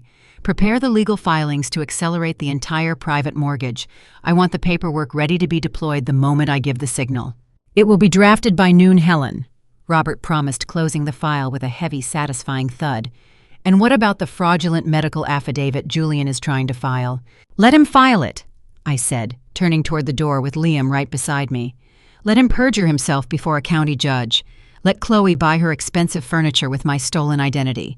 We are going to let them build their beautiful house of cards as high as they possibly can. because when I finally kick the table out from under them, I want to make sure the collapse is absolutely spectacular. We walked out of the law firm and back into the bright, glaring sunlight of the city. The fear and the sorrow of the previous days had completely evaporated. I was no longer a grieving widow or a betrayed mother. I was the managing trustee of a $12 million empire, and I was about to teach my son the final, most painful financial lesson of his entire miserable life. The drive back to the suburbs from Robert Caldwell's downtown law firm was quiet, but the atmosphere inside the car was completely transformed. The heavy, oppressive weight of anxiety that had been suffocating us for the past few days had entirely evaporated. I sat behind the steering wheel, navigating the afternoon traffic with a renewed sense of absolute purpose. I was no longer a targeted elderly widow scrambling to defend her suburban home from a greedy son. I was the managing trustee of a $12 million financial fortress, and I was holding a fully loaded legal weapon aimed directly at the foundation of Julian and Chloe's lavish lifestyle. Liam sat in the passenger seat beside me. The 19-year-old boy looked out the window, watching the city skyline fade into the sprawling residential neighborhoods. He had closed his laptop for the first time in 24 hours. He looked exhausted, but there was a fierce, bright spark of vindication in his dark eyes. He finally understood that his grandmother was not a helpless victim waiting to be rescued. We were simply waiting for the perfect moment to execute a flawless counterattack. I turned my sedan onto my familiar tree-lined street, anticipating a quiet afternoon to organize the foreclosure documents Robert had promised to email me. But the moment my house came into view, that fragile anticipation shattered completely. Planted aggressively right in the dead center of my meticulously manicured front lawn was a massive wooden real estate post. A bright blue and white sign swung gently in the crisp autumn breeze. The bold block letters across the top read, "Coming soon, exclusive listing." I hit the brakes, bringing the car to a sudden jarring halt at the edge of my driveway. I stared through the windshield at the heavy wooden stake driven deep into my expensive fescue grass. My hands tightened around the steering wheel until my knuckles turned white. The sheer, unadulterated audacity of the act was staggering. Julian and Chloe had not even waited for their corrupt doctor to officially file the fraudulent medical paperwork with the county clerk. They were already moving to liquidate my property before the ink on the fake guardianship petition was even dry. "Grandma," Liam whispered, his voice tight with sudden alarm. He leaned forward, straining to look at the sign. "There is a black luxury sports utility vehicle parked in the driveway. Chloe's car is parked right behind it. They are inside the house right now." I shifted the car into park and turned off the engine. My heart was beating with a steady, heavy rhythm. I did not feel fear. I felt the cold, clinical precision of a senior commercial loan underwriter preparing to dismantle a hostile takeover. "Liam, I want you to stay right here in the locked car," I instructed my grandson, keeping my voice perfectly level. "Keep your phone in your hand. If things escalate out of control, you call the police immediately. But do not step foot inside that house until I come back out to get you. I will not have you subjected to whatever circus is currently performing in my living room." "Are you sure you do not want me to come with you?" Liam asked, his protective instincts flaring up. "I am absolutely certain," I replied, grabbing my purse from the center console.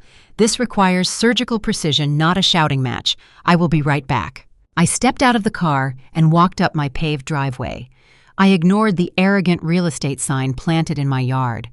I unlocked the heavy oak front door and stepped quietly into the foyer. The house was not silent. I could hear the sharp, distinct click of high heels pacing back and forth across the hardwood floors upstairs. A deep, booming male voice echoed down the curved staircase. He was projecting his voice with the loud, obnoxious confidence of a salesman who assumes he already owns the room. I walked up the carpeted stairs, placing my hand on the polished wooden banister that Thomas had painstakingly refinished 30 years ago. I followed the voices down the hallway and stopped just outside the doorway of my own master bedroom. Chloe was standing near the large bay window, pointing out the architectural features of the ceiling. Beside her stood a man I had never seen before. He appeared to be in his late 30s, wearing a remarkably tight plaid suit that screamed desperate suburban luxury.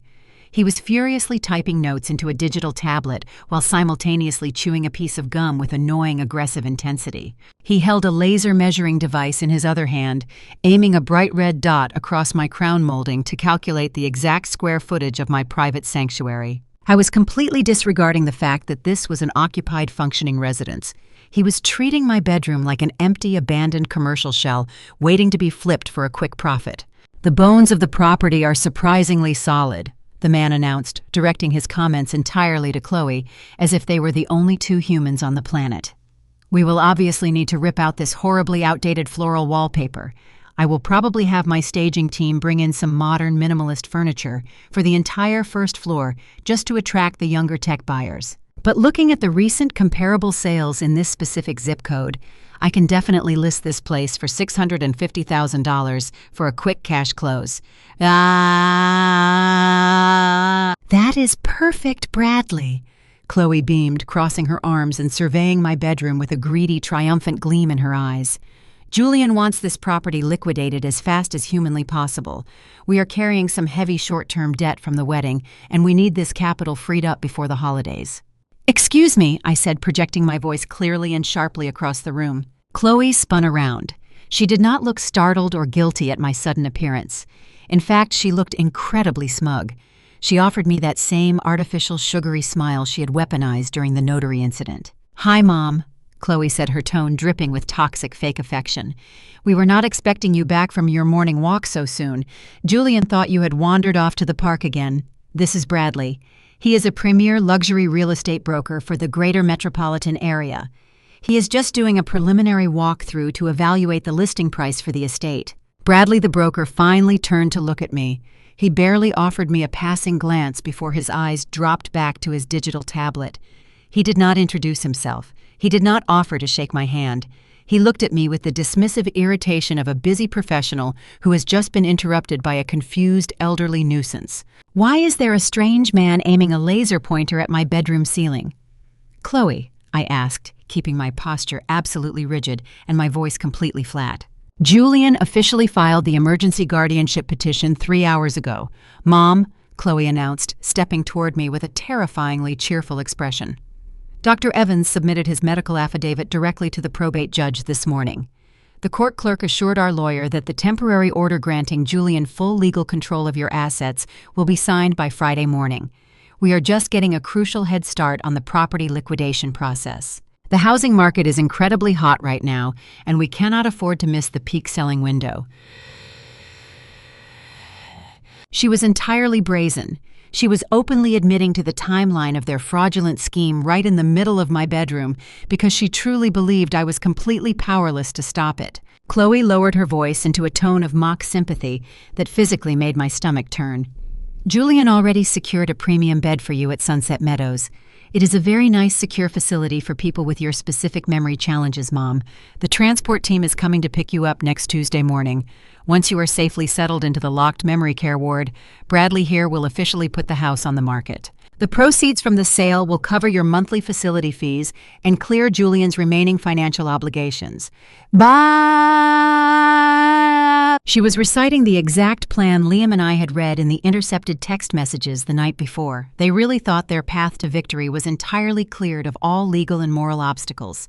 They had genuinely convinced themselves that locking a perfectly sane woman in a medical prison was a brilliant financial strategy. I shifted my gaze away from my deluded daughter-in-law and focused entirely on the real estate agent. He was casually opening the solid mahogany doors of my master closet, inspecting my personal storage space without a shred of hesitation. "Sir," I commanded, my voice cracking like a whip through the room, "close my closet doors and remove yourself from my house immediately." Bradley stopped chewing his gum. He turned around and looked at me with an expression of profound irritation. He let out a long, dramatic sigh, the kind a frustrated parent gives a misbehaving toddler. "Look, Grandma," Bradley said, using his digital tablet to point lazily toward the hallway. "Why do you not just go downstairs and take a comfortable seat in the kitchen? Make yourself a nice warm cup of tea or watch some daytime television. Let us do our work up here. The adults are handling the difficult business decisions today.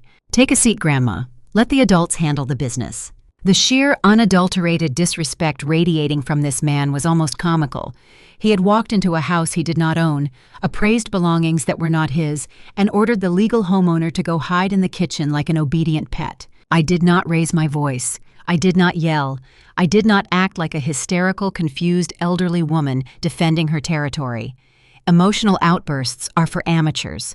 I simply reached into the tailored pocket of my slacks and pulled out my smartphone. I walked directly over to the small cherry wood side table, where Bradley had carelessly tossed a stack of his thick, glossy promotional materials. I picked up one of his heavy cardstock business cards.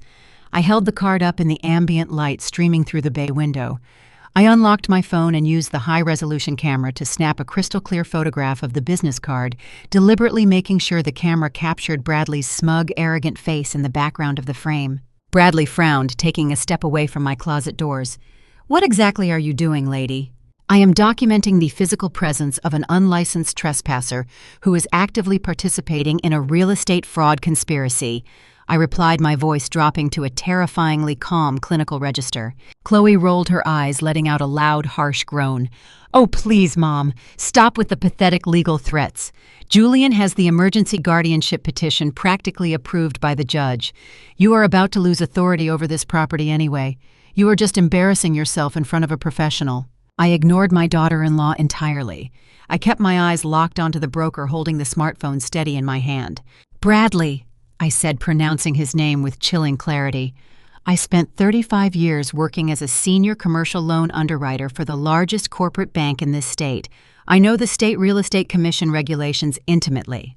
Tell me, Bradley, does your luxury brokerage firm carry comprehensive liability insurance for agents who attempt to solicit and list properties that are not legally cleared through probate or established trust protocols?" Bradley shifted his weight uncomfortably, adjusting the lapels of his tight plaid suit.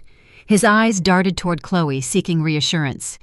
"The client assured me the guardianship paperwork was fully executed and approved by the court."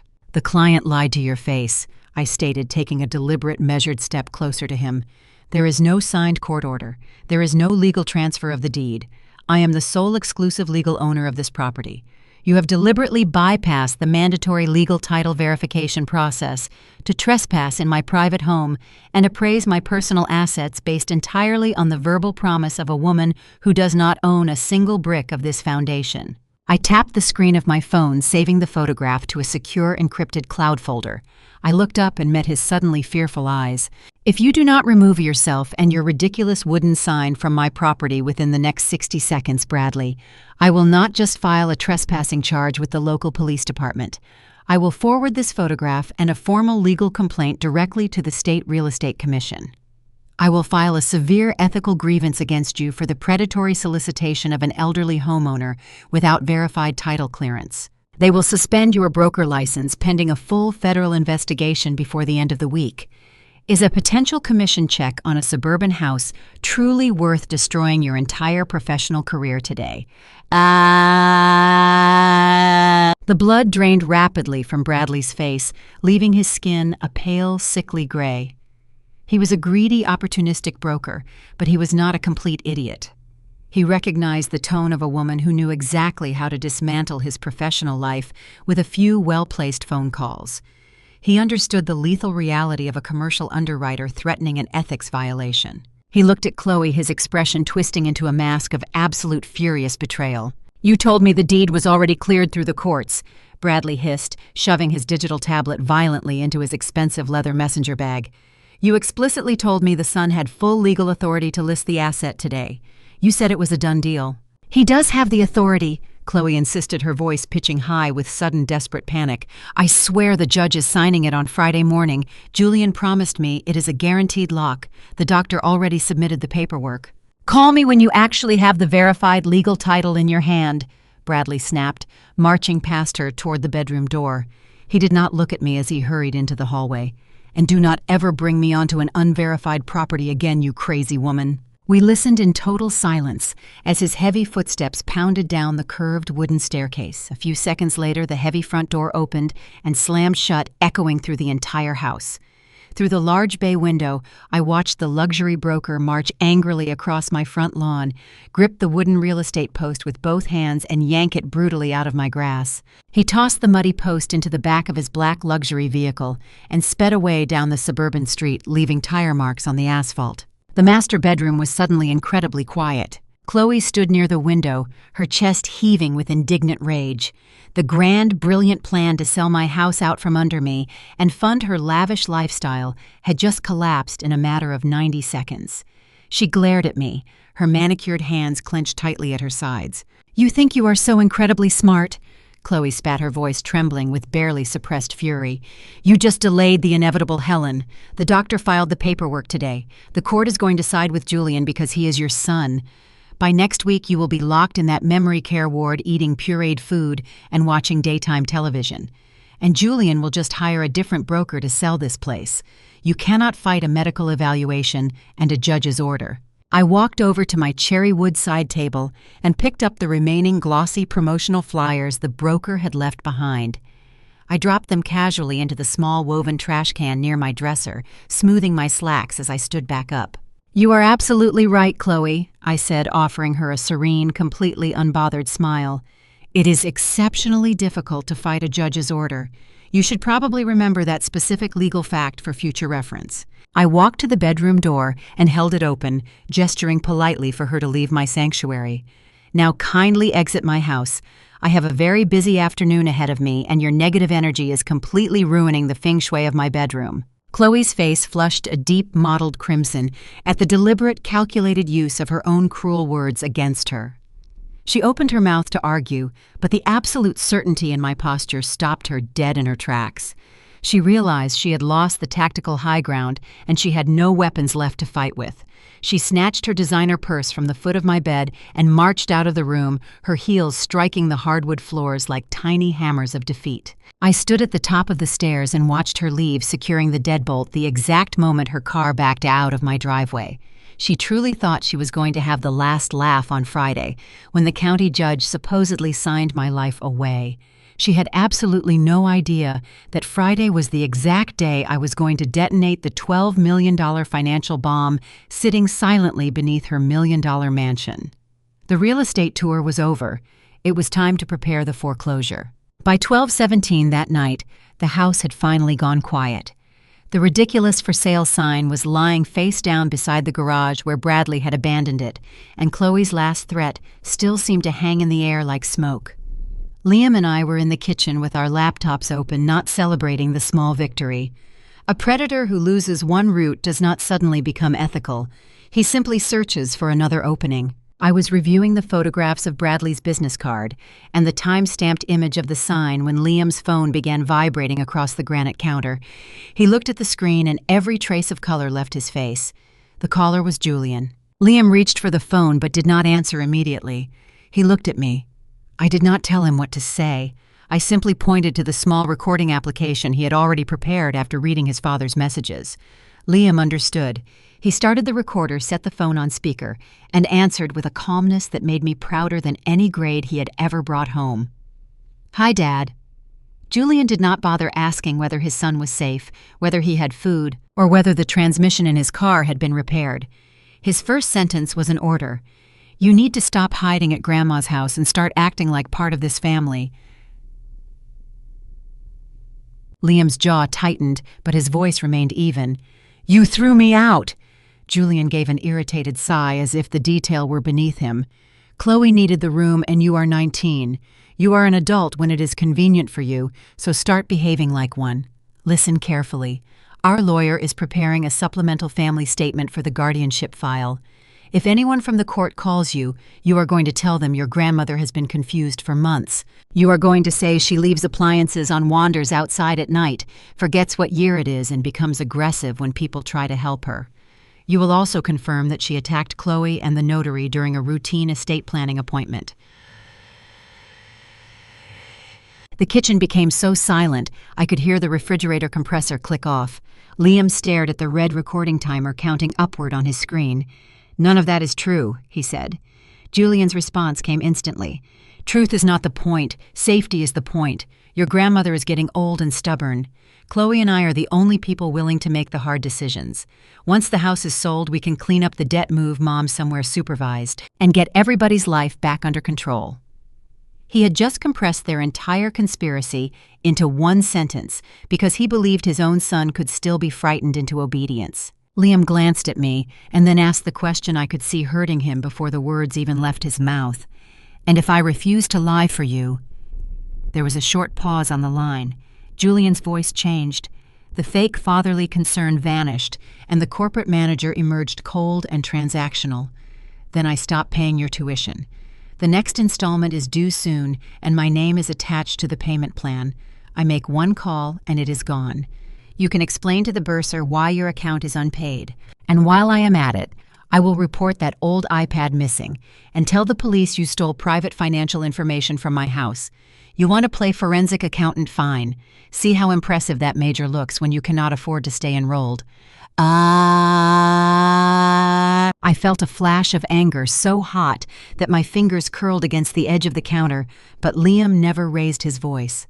So you are threatening to take away my education unless I give false testimony against Grandma. Julian laughed once, sharp and contemptuous. Do not be dramatic. I am telling you to support your father. Families protect each other. You think Helen is going to live forever. You think that old suburban house is more important than your future. Help us get the guardianship finished, and I will make sure you are taken care of after the sale, Liam swallowed. And Grandma goes to Sunset Meadows. Julian did not hesitate. She will adjust. It is already arranged. Stop making this harder than it needs to be. Yee. For several seconds, Liam said nothing. I watched the boy absorb the final collapse of the father he had spent his entire childhood trying to please. Then his shoulders straightened. I heard you, he said quietly. It was not agreement. It was confirmation that every word had been captured. Julian mistook the calmness for surrender. Good. Be smart for once. I will text you the language our lawyer wants you to use.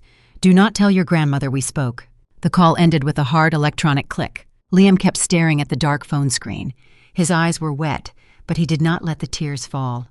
I walked around the island and placed both hands on his shoulders. You did exactly what you needed to do, I told him. You did not argue. You did not threaten him back. You let him explain his own crime in his own words. Liam looked at me with a mixture of disgust and grief. He was willing to trade my tuition for a lie that could put you in a locked facility. I nodded. And now that threat is no longer a private wound. It is evidence. Joel. We worked until nearly 3 a.m. Liam created a clean chronological evidence index instead of a dramatic pile of accusations. He labeled the intercepted messages showing the quitclaim deed as Plan A and the false incompetency strategy as Plan B. He attached the identity theft alert, the new credit account information, the $15,000 furniture transaction, and the network metadata connecting the application to Apex Global Logistics. By then, the furniture merchant's tracking system showed that the order had been delivered to Julian and Chloe's mansion and accepted at their address, turning a digital theft into a physical chain of evidence. Liam preserved the original files created, read only copies, and generated cryptographic hashes, so any investigator could verify that the records had not been altered after collection. The next folder contained the hidden camera footage from my living room and front porch. The video showed Dr. Evans leaving my kitchen after deliberately recording a false cognitive evaluation. It captured Julian handing him the thick cash envelope and both men discussing the medical affidavit, the planned guardianship, the nursing home, and the sale of my property. I added photographs of the for sale sign, Bradley's business card, and the timestamps showing that Chloe had brought a broker into my home before any final court order existed. Then Liam placed the midnight call recording at the end. The final audio file was not subtle. Julian explicitly tied tuition money to false testimony and tied that testimony to the guardianship and the sale of my house. We did not edit the recordings into a theatrical montage. We did not add music captions or emotional commentary. Evidence becomes weaker when angry people try to make it entertaining. Liam built a short factual cover sheet listing dates, account numbers, transaction identifiers, device metadata, and the exact location of each original file. I wrote a separate statement in the same clinical language I had used for decades when referring suspected commercial fraud to a bank's legal department. I described what I personally witnessed and carefully separated it from what I had learned through messages or recordings. We were not asking anyone to believe that Julian and Chloe were terrible people. We were giving investigators a path they could independently verify. Just before 3 a.m, Liam encrypted the complete dossier and prepared 2 submissions. One went through the Federal Internet Crime Reporting Channel because the identity theft and electronic transaction crossed state lines. The other went to the local police unit handling financial exploitation and elder fraud. He included the same evidence index with both, so there could be no claim that we had told different versions of the story to different agencies. When the confirmation numbers appeared on the screen, Liam leaned back and exhaled for what felt like the first time all night.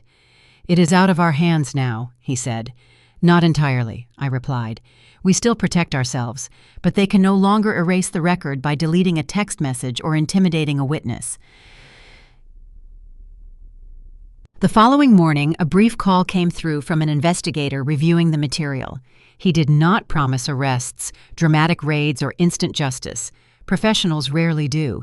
He asked us to preserve the original devices, keep the recordings untouched, document any new contact, and avoid warning Julian or Chloe that the submissions had been made. He was particularly interested in the credit application, the delivery record, the physician payment, and Julian's recorded demand that Liam provide false testimony. I answered every question without embellishment. When the call ended, I wrote the case reference number on an index card and locked it inside my desk beside Thomas's old fountain pen. Friday arrived the day Chloe had boasted a judge would supposedly sign my life away. No sheriff appeared at my door. No court officer removed me from my home. No magical piece of paper transformed Julian into the owner of my property. Chloe had spoken about a pending petition as though arrogance could substitute for a final order. I did not mistake the absence of an immediate ruling for safety, however. A failed legal shortcut could make desperate people even more dangerous. Julian and Chloe still wanted my signature because a voluntary consent package would give them leverage that a contested guardianship petition did not. That meant they would eventually try to get close enough to put another document in front of me. Over the next several weeks, I maintained the same routine I had always kept. I attended church, reviewed the trust accounts, cooked dinner, and let the neighborhood see a competent 68-year-old woman living her ordinary life. Liam stayed with me and continued his classes from my kitchen table while his university processed the next billing cycle. I told him tuition would never be the chain his father used around his neck again, but I did not turn that promise into a celebration. The wound was deeper than money. Every ordinary morning forced Liam to confront the fact that his father had chosen a house sale over his own son's trust. Julian and Chloe went strangely quiet. That silence did not comfort me. It felt like the pause inside a courtroom after the evidence has been admitted, but before the verdict is read. Their expensive furniture remained inside the mansion. Their mortgage delinquency remained on the Magnolia Trust ledger. Dr. Evans's false evaluation remained preserved in our evidence archive. The foreclosure notice Robert had prepared remained sealed in a thick envelope in my desk. Nothing had disappeared. Nothing had been forgiven. We were simply allowing every consequence to mature on its own timetable. 2 days before Thanksgiving, Julian finally called me. His voice was soft, exhausted, and carefully rehearsed. He said the holidays had made him realize that the family had gone too far and that he wanted one peaceful dinner with his mother and his son. He apologized without naming a single thing he had done. He never mentioned the fraudulent deed, the stolen identity, Dr. Evans the broker, or the nursing home. He only spoke about healing forgiveness and how much Thomas had loved Thanksgiving. It was emotional leverage wrapped in nostalgia, and I recognized every layer of it. I accepted the invitation. Liam looked at me as if I had announced I planned to walk into a burning building. I showed him the foreclosure packet and then the case reference number. "We are not going there to reconcile," I said. "We are going because they are inviting us into the house that secures their debt, and desperate borrowers reveal themselves when they think the lender is weak." Liam forwarded the invitation and the address to the investigator under our existing case reference. We agreed on one simple safety rule. If either of us saw an immediate threat, an attempt to drug me, or physical coercion involving legal documents, Liam would send the emergency signal from his phone, and we would leave if we could do so safely. No heroics, no improvisation. Evidence first, safety always. As I locked the foreclosure notice back inside my purse that night, I understood exactly where the conflict had reached. Julian had tried persuasion, fraud, reputation, destruction, identity theft, medical manipulation, and intimidation. Chloe had tried a notary, a church whisper campaign, a stolen credit line, a corrupt doctor, and a real estate broker. Now they were inviting us to a holiday table and pretending the family could begin again. I did not believe in miracles that convenient. The next move would be their last chance to force control before the financial ground disappeared beneath them. The net had tightened. All that remained was to see whether they were arrogant enough to step into it voluntarily. The late November air carried a sharp, bitter chill that swept across the sprawling lawns of the exclusive gated community. Thanksgiving had always been my absolute favorite holiday.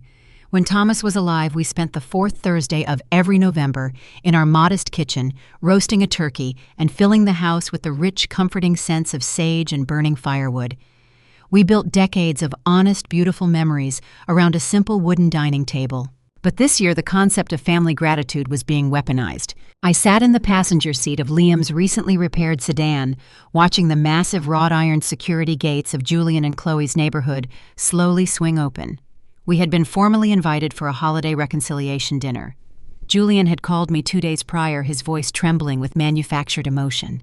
He begged me to come over and heal the terrible rift that had grown between us. He claimed the approaching holidays had made him realize how fragile life truly was and how much he missed his mother. I knew exactly what he was doing. Financial predators always utilize emotional leverage to lower your defenses before they execute their final strike. I did not wear a soft, comfortable sweater or sensible shoes. I did not dress like a vulnerable elderly woman descending into the terrifying fog of cognitive decline. I wore a tailored emerald green dress, a string of genuine pearls, and a pair of sharp leather heels. I looked like a senior commercial loan underwriter arriving to audit a failing corporation. Liam pulled his car into the sweeping circular driveway. The multi-million-dollar mansion towered over us, projecting a desperate, aggressive need to display wealth and superiority. It was the very same property quietly mortgaged to my irrevocable trust. The front door opened before we even reached the top step of the stone porch. Chloe stood in the grand entryway wearing a stunning designer evening gown that undoubtedly added another $2,000 to her mountain of secret crushing debt. She threw her arms open, welcoming us with a theatrical, overwhelming warmth that instantly made my skin crawl. Julian hovered right behind her, playing the role of the devoted, anxious son to absolute perfection. They ushered us inside, taking our coats with exaggerated politeness. The house smelled intensely of expensive commercial catering. They had not cooked a single thing themselves. They were funding a lavish holiday feast with money they absolutely did not possess, simply to maintain their pathetic facade of endless prosperity. The formal dining room table was already set with heavy crystal goblets and polished silver flatware, but there was an immediate glaring anomaly in the room. Sitting rigidly on the modern white leather sofa in the adjacent sitting area was a man I did not recognize. He appeared to be in his early 40s, wearing a sharp charcoal suit, holding a thick leather briefcase tightly on his lap. Chloe quickly introduced him as a close family friend named Stephen, who just happened to drop by for a holiday drink. I recognized his nervous, predatory energy instantly. I had spent 35 years sitting across from men exactly like him. He was a lawyer. He was a cheap, unethical attorney hired specifically to facilitate a highly illegal transaction, and he was terrified of making a procedural mistake. Julian ushered us all toward the marble wet bar, insisting we share a special toast to new beginnings and family healing. Chloe scurried over to the polished counter to pour the drinks. I positioned myself strategically, angling my body so I could watch her movements carefully in the reflection of the large antique mirror hanging directly above the stone fireplace. She poured 4 glasses of expensive red wine from a freshly opened bottle. Then she reached deeply into the hidden pocket of her designer gown. Her hand hovered stealthily over one specific crystal goblet. I saw the quick, subtle motion of her wrist. A tiny splash of clear liquid dropped silently into the dark red vintage. She was moving with the practiced swiftness of a predator. Across the room, Liam lowered his gaze and tapped his phone once beneath the edge of the bar, sending the emergency signal we had agreed on without drawing attention to himself. She turned around, beaming brightly, and walked straight toward me. She handed me the tainted glass, wrapping her manicured fingers aggressively around mine to ensure I took full possession of it. She offered a separate clean glass to Liam and then handed one to Julian. "To family," Chloe announced, raising her glass high. Her eyes locked intensely onto my face. "To moving past our unfortunate misunderstandings and taking care of the people we love the most when they can no longer take care of themselves." I offered her a serene, polite smile, raising my glass toward my lips. I let the cool crystal touch my mouth, but I kept my lips tightly sealed together. I tipped my head back, simulating a long, appreciative swallow, but I did not let a single toxic drop past my teeth. The liquid smelled faintly bitter, hiding just beneath the heavy oak and berry notes of the commercial wine. It was a mild liquid sedative, the kind designed to make a person highly suggestible, foggy, and physically compliant without rendering them completely unconscious. They needed me awake just enough to hold a pen. Julian suggested we all take our seats at the dining table for the main course. As the group moved out of the sitting area, I deliberately lingered behind, pretending to admire a massive imported ficus plant positioned in a heavy ceramic pot near the window. I checked the reflection in the glass, ensuring no one was looking in my direction. With one smooth, practiced motion, I tipped my wine glass and poured the entire contents directly into the dark, thirsty soil of the potted plant. I left just a tiny splash at the very bottom of the glass to make it appear legitimately consumed. Dinner was a masterclass in psychological manipulation. Chloe and Julian relentlessly directed the conversation toward my health, my supposed memory lapses, and my inability to manage my own domestic affairs. They spoke about me as if I were a fragile toddler needing constant supervision. I decided to give them exactly the performance they desperately wanted to see. I let my posture slacken slightly, rounding my shoulders. I allowed my gaze to drift vaguely toward the crystal chandelier, occasionally losing my train of thought mid-sentence. I answered their pointed, aggressive questions with intentional, rambling responses. Liam sat across the long table from me, barely touching his catered turkey breast. His jaw was clenched so tight I thought his teeth might shatter. He knew exactly what we were doing, but watching his own father actively participate in this predatory pharmaceutical charade was clearly taking a heavy emotional toll on him. By the time the expensive catered dessert was served, I was actively massaging my temples, pretending to fight off a wave of deep, sudden physical exhaustion. I let my head bob slightly, resting my elbow heavily on the table for support. The mild sedative Chloe believed I had consumed should have been reaching its absolute peak effectiveness right about now. I closed my eyes for a few seconds, fluttering my eyelids as if struggling to stay conscious in the brightly lit room. Julian exchanged a sharp, victorious look with Chloe across the centerpiece. He gave a subtle, definitive nod to Stephen, the man in the charcoal suit, who had remained perfectly silent throughout the entire meal. The fake family friend suddenly stood up, abandoning his slice of pie. He walked over to his leather briefcase resting on the sideboard and pulled out a thick stack of legal documents. He marched directly over to my side of the long dining table and slapped the papers down right next to my coffee cup. He did not bother smiling anymore. "Helen," Stephen said, dropping the friendly holiday guest routine entirely. His voice was cold, authoritative, and strictly business. "Julian and Chloe are extremely concerned about your rapid cognitive decline. Dr. Evans has officially signed a sworn medical affidavit declaring you legally unfit to manage your own physical and financial safety. A county judge has already reviewed the preliminary paperwork." Julian abandoned his chair and knelt beside me, placing a heavy, suffocating hand on my shoulder. He leaned in close, his voice dripping with toxic synthetic sympathy. "Mom, the medication is kicking in," Julian whispered, treating my supposed drugging as a casual medical reality. "You are so tired. You are confused and slipping away from us. It is time to stop fighting everyone who loves you. Stephen is an attorney. He drafted a voluntary consent and guardianship package. If you just sign your name on the dotted line right now, we can tell the court you are no longer contesting Julian's control and avoid a messy public court fight that will destroy your dignity. We can move you into a beautiful, safe facility tomorrow morning where you will be taken care of around the clock." Chloe stepped up to my other side, sliding a heavy black ink pen across the polished wood table until it bumped against my fingers.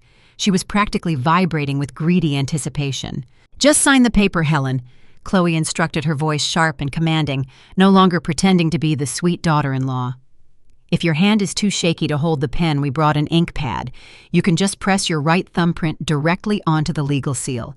It will give Julian the financial and medical authority he needs and document your supposed consent to the guardianship right this second. We will handle selling your old suburban house. You will never have to worry about paying another bill, fighting another contractor, or managing a single bank account ever again." They had boxed me in physically and legally. They stood looming over me like starving vultures waiting for the sedatives to completely shut down my higher brain functions. They waited for the confused, broken, elderly widow to surrender her entire life, her freedom and her financial independence into their greedy, waiting hands. They thought they had engineered the perfect invisible crime on Thanksgiving Day. I looked down at the fraudulent consent and guardianship packet sitting on the polished mahogany table. I looked at the black ink pen waiting to sign away my constitutional rights. I looked at the small black ink pad sitting ready to capture my thumbprint if I proved too weak to write my own name. I took a slow, deep, controlled breath, filling my lungs with the cool air of their dining room. I sat up perfectly straight, my spine aligned with rigid, precise posture. I pushed my heavy wooden dining chair back from the table with a loud, sharp scrape against the hardwood floor. The sudden aggressive movement completely startled Julian, forcing him to stumble backward away from my shoulder. I picked up the heavy black ink pen not to sign their treacherous document, but to use it as a commanding visual pointer. "I am not tired, Julian," I stated. My voice rang through the massive dining room with absolute crystalline clarity.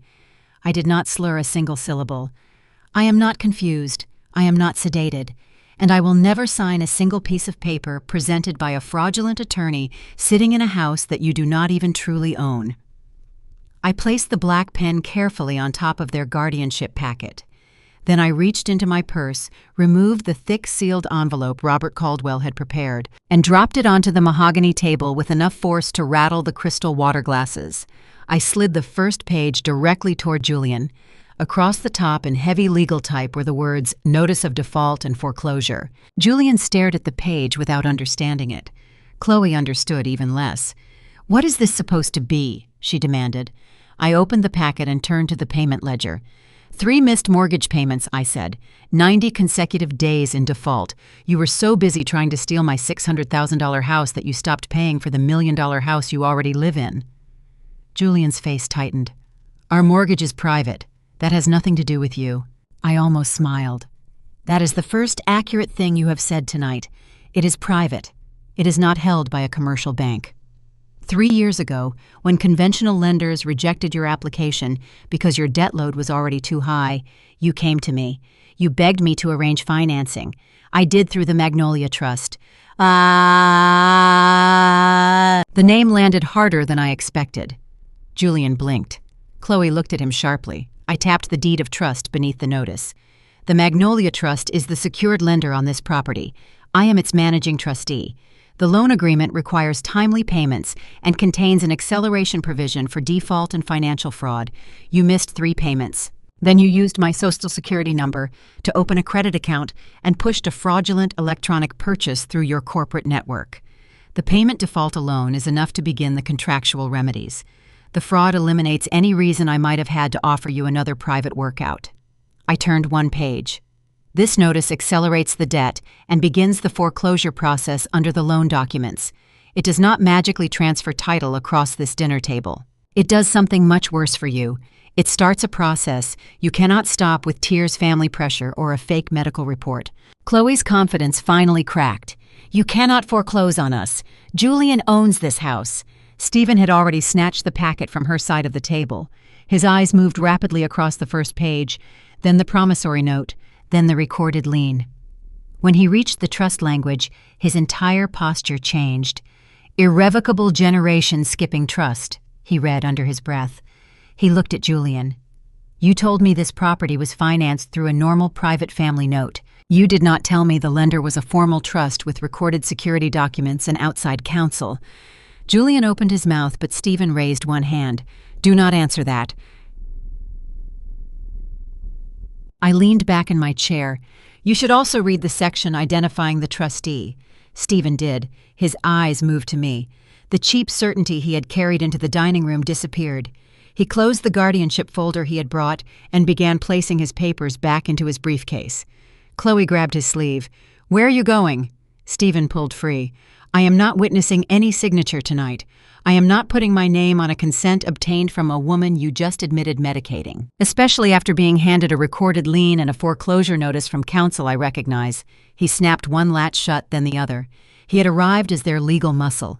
He was now trying to become a spectator before the room collapsed around him. Julian finally found his voice. "You planned this." His accusation was almost childish. I shook my head. "No, I prepared for it. You planned everything else. You planned the quitclaim deed. You planned the false diagnosis. You planned the nursing home. You planned to use Liam as a witness by threatening his tuition. You plan to use my identity to buy furniture you could not afford. All I did was document your choices and enforce the agreements you already signed.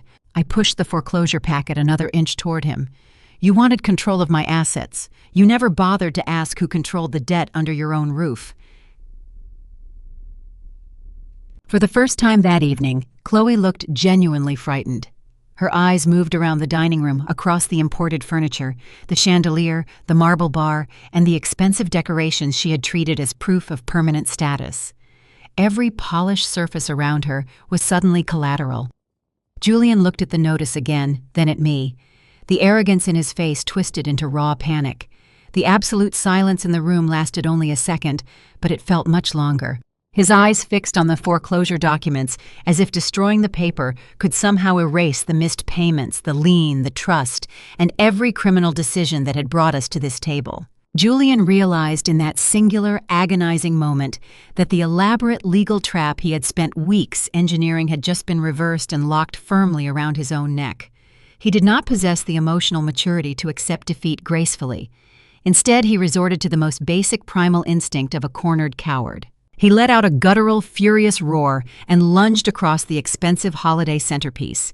His hands curled into violent, desperate claws, grasping blindly for the stack of trust and foreclosure documents, as if destroying the physical paper could somehow reverse the legal reality of his financial ruin. He never even managed to touch the first page. At the exact moment, Julian threw his weight across the table. The ambient lighting in the opulent dining room violently shifted. The warm, soft glow of the crystal chandelier was suddenly completely overwhelmed by an aggressive rhythmic flashing. Blinding bursts of crimson red and electric blue pierced directly through the sheer custom drapes of the front bay windows, painting the walls of the mansion in the unmistakable frantic colors of an active police raid. The wailing shriek of multiple police sirens cut through the quiet night of the exclusive gated community, shattering the illusion of suburban tranquility. Heavy, accelerated footsteps pounded against the stone steps of the front porch.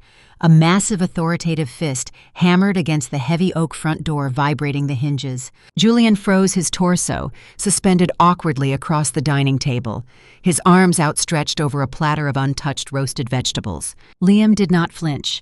My 19-year-old grandson simply stood up from his chair, buttoned his jacket with calm, methodical precision, and walked out of the dining room toward the foyer. He pulled the heavy front door open without a single ounce of hesitation. The grand entryway was instantly flooded with a coordinated team of uniformed state police officers and two plainclothes federal agents wearing dark windbreakers with golden badges clipped securely to their belts. They did not wait for an invitation. They stepped over the threshold, moving with the lethal tactical efficiency of a specialized fraud unit executing a high-priority warrant. The lead investigator, a tall, broad-shouldered man with a closely cropped beard, marched directly into the dining room. His sharp, analytical gaze swept over the frozen tableau of our Thanksgiving dinner, locking instantly onto my son. "Julian Davis," the investigator announced, his voice carrying the booming, unyielding weight of federal authority. "You are officially under arrest. We are executing a multi-agency warrant for conspiracy to commit federal wire fraud, aggravated identity theft, and the felony financial exploitation of a senior citizen." Julian stumbled backward, pulling himself away from the dining table. He raised his hands in a frantic, pleading gesture, his eyes wide with absolute terror. "This is a massive mistake. There is a terrible misunderstanding here. I am just trying to help my mother secure her medical care. I have an attorney sitting right here to prove it." Julian pointed a shaking, desperate finger toward the leather sofa. But Stephen, the cheap, unethical lawyer they had hired for the evening, had already recognized the catastrophic scale of his legal peril. The moment he had seen the words, "Irrevocable Generation Skipping Trust," printed on the top of my foreclosure notice, he had understood that he was accessory to a massive federal crime. Stephen was furiously shoving his blank guardianship papers back into his briefcase, practically tripping over his own feet as he attempted to press himself silently against the far wall and inch toward the kitchen exit. "Your legal counsel cannot help you, Julian," the federal agent stated, stepping forward and pulling a pair of heavy steel handcuffs from his tactical belt. "And neither can the physician who supported your guardianship scheme. We dispatched a separate unit to Dr. Richard Evans's private concierge clinic exactly 1 hour ago. We executed a search warrant on his secure digital servers and matched the transaction logs to the hidden camera footage provided by your family. Dr. Evans is currently sitting in a federal holding cell. He has already fully confessed to accepting a $10,000 cash bribe to falsify a medical affidavit of cognitive decline. The final microscopic shred of Julian's pathetic arrogance evaporated instantly into the cold air. The color drained from his face, leaving him looking hollow and utterly broken. The grand invisible conspiracy he thought he had engineered had been systematically dismantled, tracked and handed over to the authorities by the very people he considered weak and disposable.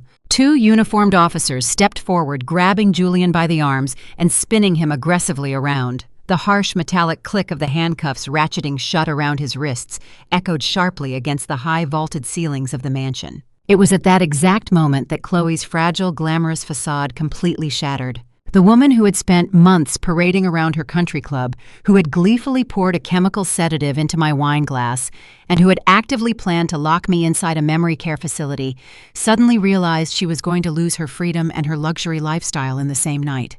"Do not touch me!" Chloe shrieked, backing away until she hit the edge of the marble wet bar. An officer moved toward her, holding a second pair of handcuffs. She raised her hands defensively, her designer evening gown rustling violently. "I did not do anything wrong. I am completely innocent. Julian made me do it. It was entirely his idea to open the credit card and buy the furniture. He told me to put the medicine in the wine. He forced me to participate in all of this. I am a victim of his financial abuse." She threw her own husband under the bus with a speed and ferocity that was honestly breathtaking to witness. There was absolutely no loyalty in her heart. There was no shared burden of guilt. The moment the consequences arrived, she abandoned the man she had married without a single second of hesitation. Julian twisted his head to stare at his wife, his expression a mixture of profound shock and devastating betrayal. "Chloe, how can you say that? We did this together. We planned this together to save our house." "This is not my house!" Chloe screamed, tears of genuine panic finally streaming down her perfectly contoured face, ruining her expensive makeup. "You told me we owned this place. You told me we were rich, and now your mother is foreclosing on us. You ruined my life, Julian." The federal agent ignored her hysterical, theatrical performance. He simply nodded to the officer, who stepped forward, grabbing Chloe's wrists and securing them firmly behind her back. She sobbed loudly, dropping her head as the cold steel locked into place. I remained seated at the dining table, watching the chaotic scene unfold with the quiet, absolute stillness of a woman who had finally balanced the ledger. The lead investigator walked over to the table and picked up the thick stack of foreclosure documents I had provided. He looked at the paperwork, reading the specific clauses regarding the Generation Skipping Trust and the private mortgage acceleration. He looked back at Julian, who was standing in the center of the room, physically restrained and publicly humiliated. "You really should have read your loan agreements more carefully, Julian," the agent remarked, his tone laced with heavy professional disgust. "Your mother is the sole managing trustee of a $12 million Texas estate, and you decided to commit federal wire fraud to steal a suburban house and buy some living room furniture. I have investigated corporate fraud for 20 years, and this is undoubtedly the most spectacularly foolish financial decision I have ever seen a grown man make." Julian stopped struggling against the officers. His breath hitched audibly in his throat. He turned his head slowly, his eyes wide and completely bloodshot, staring at me across the wreckage of his dining room. $12 million. Julian whispered the number slipping from his lips like a desperate prayer.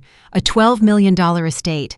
Mom, is that true? Did Dad really leave a $12 million trust? "He left it to Liam," I corrected him, my voice ringing with cool, unyielding finality. "Your father knew exactly what kind of man you would become, Julian. He knew you would sacrifice your family, your integrity, and your own mother for the illusion of wealth. He skipped your generation entirely to protect his legacy. You could have been a part of that legacy if you simply possessed an ounce of basic human decency. Instead, you chose to drug me at a holiday dinner. You threw away a $12 million empire for a $15,000 credit card. The absolute devastating weight of that realization hit Julian like a physical blow. The money, the status, the incredible generational wealth that could have secured his entire future had been sitting quietly just out of his reach. And by trying to steal pennies, he had permanently locked himself out of the kingdom. His knees actually buckled slightly, requiring the police officers to haul him upright by his armpits. "Take them out," the federal agent commanded, turning away from the pathetic display. The officers marched Julian and Chloe out of the formal dining room through the grand foyer and out into the crisp, freezing night air. The flashing red and blue lights illuminated their faces as they were shoved into the back of separate patrol vehicles. The heavy metal doors slammed shut, sealing their fate completely. Liam stood by the front door, watching the police cruisers slowly back out of the circular driveway and disappear through the wrought iron security gates. The massive mansion was suddenly incredibly quiet, entirely empty of its former owners. "The house is being secured tonight as part of the criminal investigation, Mrs. Davis," the lead agent said, pausing near the entryway. "Your legal team can continue the Magnolia Trust foreclosure process on Monday morning. The criminal seal and the civil lien are separate matters, but your position as the secured lender is fully documented." "Thank you, agent," I nodded, stepping away from the table and smoothing my green dress. "We will be leaving the premises immediately." Liam and I walked out onto the stone porch, stepping into the bracing autumn wind. We got into his sedan and drove away, leaving the dark, empty mansion behind us. The trap had sprung flawlessly. The war was officially over. 6 months later, the harsh, biting cold of the suburban winter had been completely replaced by the thick, warm, golden heat of the Texas hill country. I stood on the wide wrap-around wooden porch of the Magnolia estate, resting my hands on the sturdy cedar railing. The sprawling ranch stretched out before me, a vast, breathtaking ocean of sweetgrass, rolling hills, and sturdy oak trees. The scent of dry earth and sun-baked pine filled the air, offering a profound, deep-rooted sense of absolute peace. A herd of premium cattle grazed slowly in the distance, moving like slow, dark shadows against the vibrant green pastures. The heavy wooden screen door creaked open behind me. Liam stepped out onto the porch carrying 2 large ceramic mugs of sweet iced tea. He handed one to me, offering a bright, easy smile that actually reached his eyes. The haunted, exhausted teenager who had shown up on my doorstep in the pouring rain was completely gone. In his place stood a confident, sharp young man wearing worn denim jeans and a comfortable linen shirt. He had transferred his academic credits to a university much closer to the estate.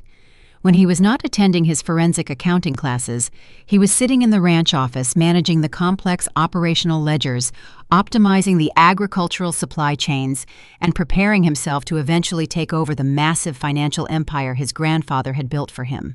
"I just finished reconciling the quarterly livestock transportation costs," Grandma, Liam said, taking a long sip of his tea and leaning against the wooden railing beside me. "We actually managed to negotiate a 4% reduction in fuel surcharges by switching our regional distribution contracts. The profit margins are looking incredibly solid going into the summer season." "Your grandfather would be immensely proud of the way you handle the books, Liam," I told him, looking at the strong, capable young man beside me. "You have a natural instinct for the data." "I had an excellent teacher," Liam replied, his tone filled with quiet, genuine gratitude. He did not bring up his father often. The wounds were still healing. The federal justice system had moved with ruthless efficiency.